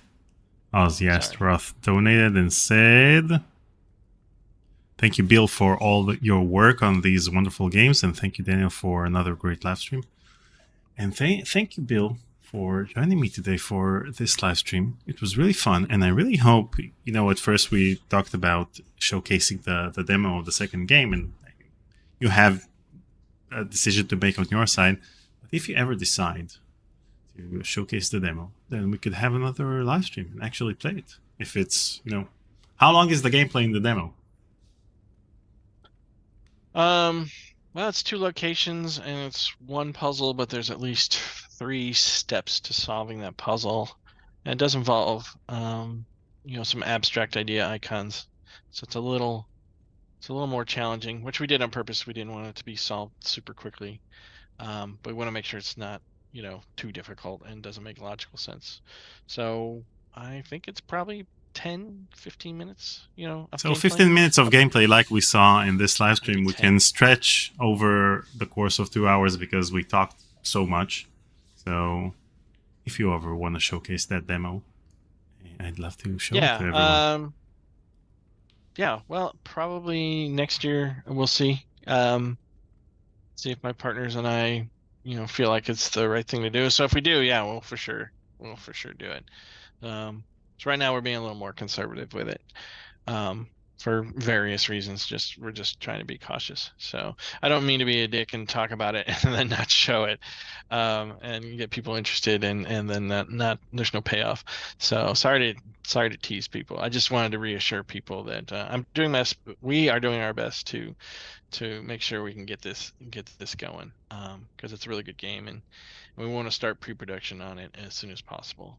So that's the first thing we want to do, is raise some money, so we can get concept art and pre-production done with it. I mean, we have some basic ideas from the previous development of the game, but it needs to be reworked, for the modern engine that we're doing and the modern specifications. So it needs a lot of work, but we'll see. So anyway, thank you for having me on. Thank you for letting me talk about the games. I worked on my own game, and Curse of Monkey Island brings back a lot of memories, a lot of good memories. So the game wasn't perfect, and it wasn't as development definitely had its ups and downs and challenges, but overall it was probably the best gaming development experience I've ever had. So, and I think everybody kind of did, and I think that shows in the game that we got along. We're all on the same page and had a vision and plowed forward, and I think that made the game as popular as it is today. And LucasArts obviously funding it and marketing it, and Ron Gilbert for making an awesome IP that we got to play around in. So I'm definitely appreciative of being able to work on the game. So, and I'm glad you guys love it and love the artwork I did. So I And, appreciate you know, that so I much. try to read all of the comments during the live stream, but make sure that tomorrow morning when the chat reappears next to the live stream, you'll scroll through the comments and you'll notice how much people love Curse of Macan and how much people love your art and how they appreciate everything that you've created, and you're being way too critical about the things that we love so much. Okay, I will reevaluate my anxieties about things that I see are flaws and try and enjoy it for what it is.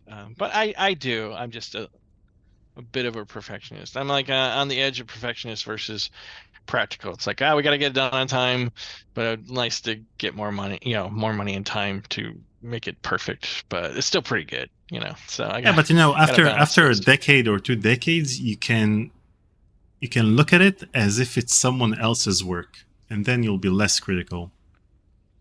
Because when it's too fresh, then you look at it in very critical. Yeah, no, that's a good point. Yeah, I was a different artist back then than I was now, definitely. But it definitely had a profound effect on my art. But yeah, you're right. Just kind of look at it as my 29-year-old self, working on that rather than my 56. Look at it as an artist named William Tiller, and you're Bill Tiller, and you're not related. There you go. That makes sense. All right, I'll do. Okay, thank you, Bill. I gotta play Vampire Story again. I gotta do that soon because yeah, that'll be fun. And next time we'll play, hopefully you'll know the solutions to some of these puzzles, because yeah, you're right. Usually the dynamic on this channel is that I know the entire walkthrough of the games we play, and Paul doesn't know the games at all because he never played them. But this time it seems like neither of us knew what to do. So I know. Sorry, I hope it didn't make for bad video. No, it made for a great video. Don't worry. Okay. It's what the viewers expect. This has been fun. Yeah. Okay, good. Well, Bye, thanks for Bill. having me on again. It's been totally fun. So, and thanks for the fans for watching. And I'm glad you liked our games, or my games, or the games that I've worked on. Thanks. Bye.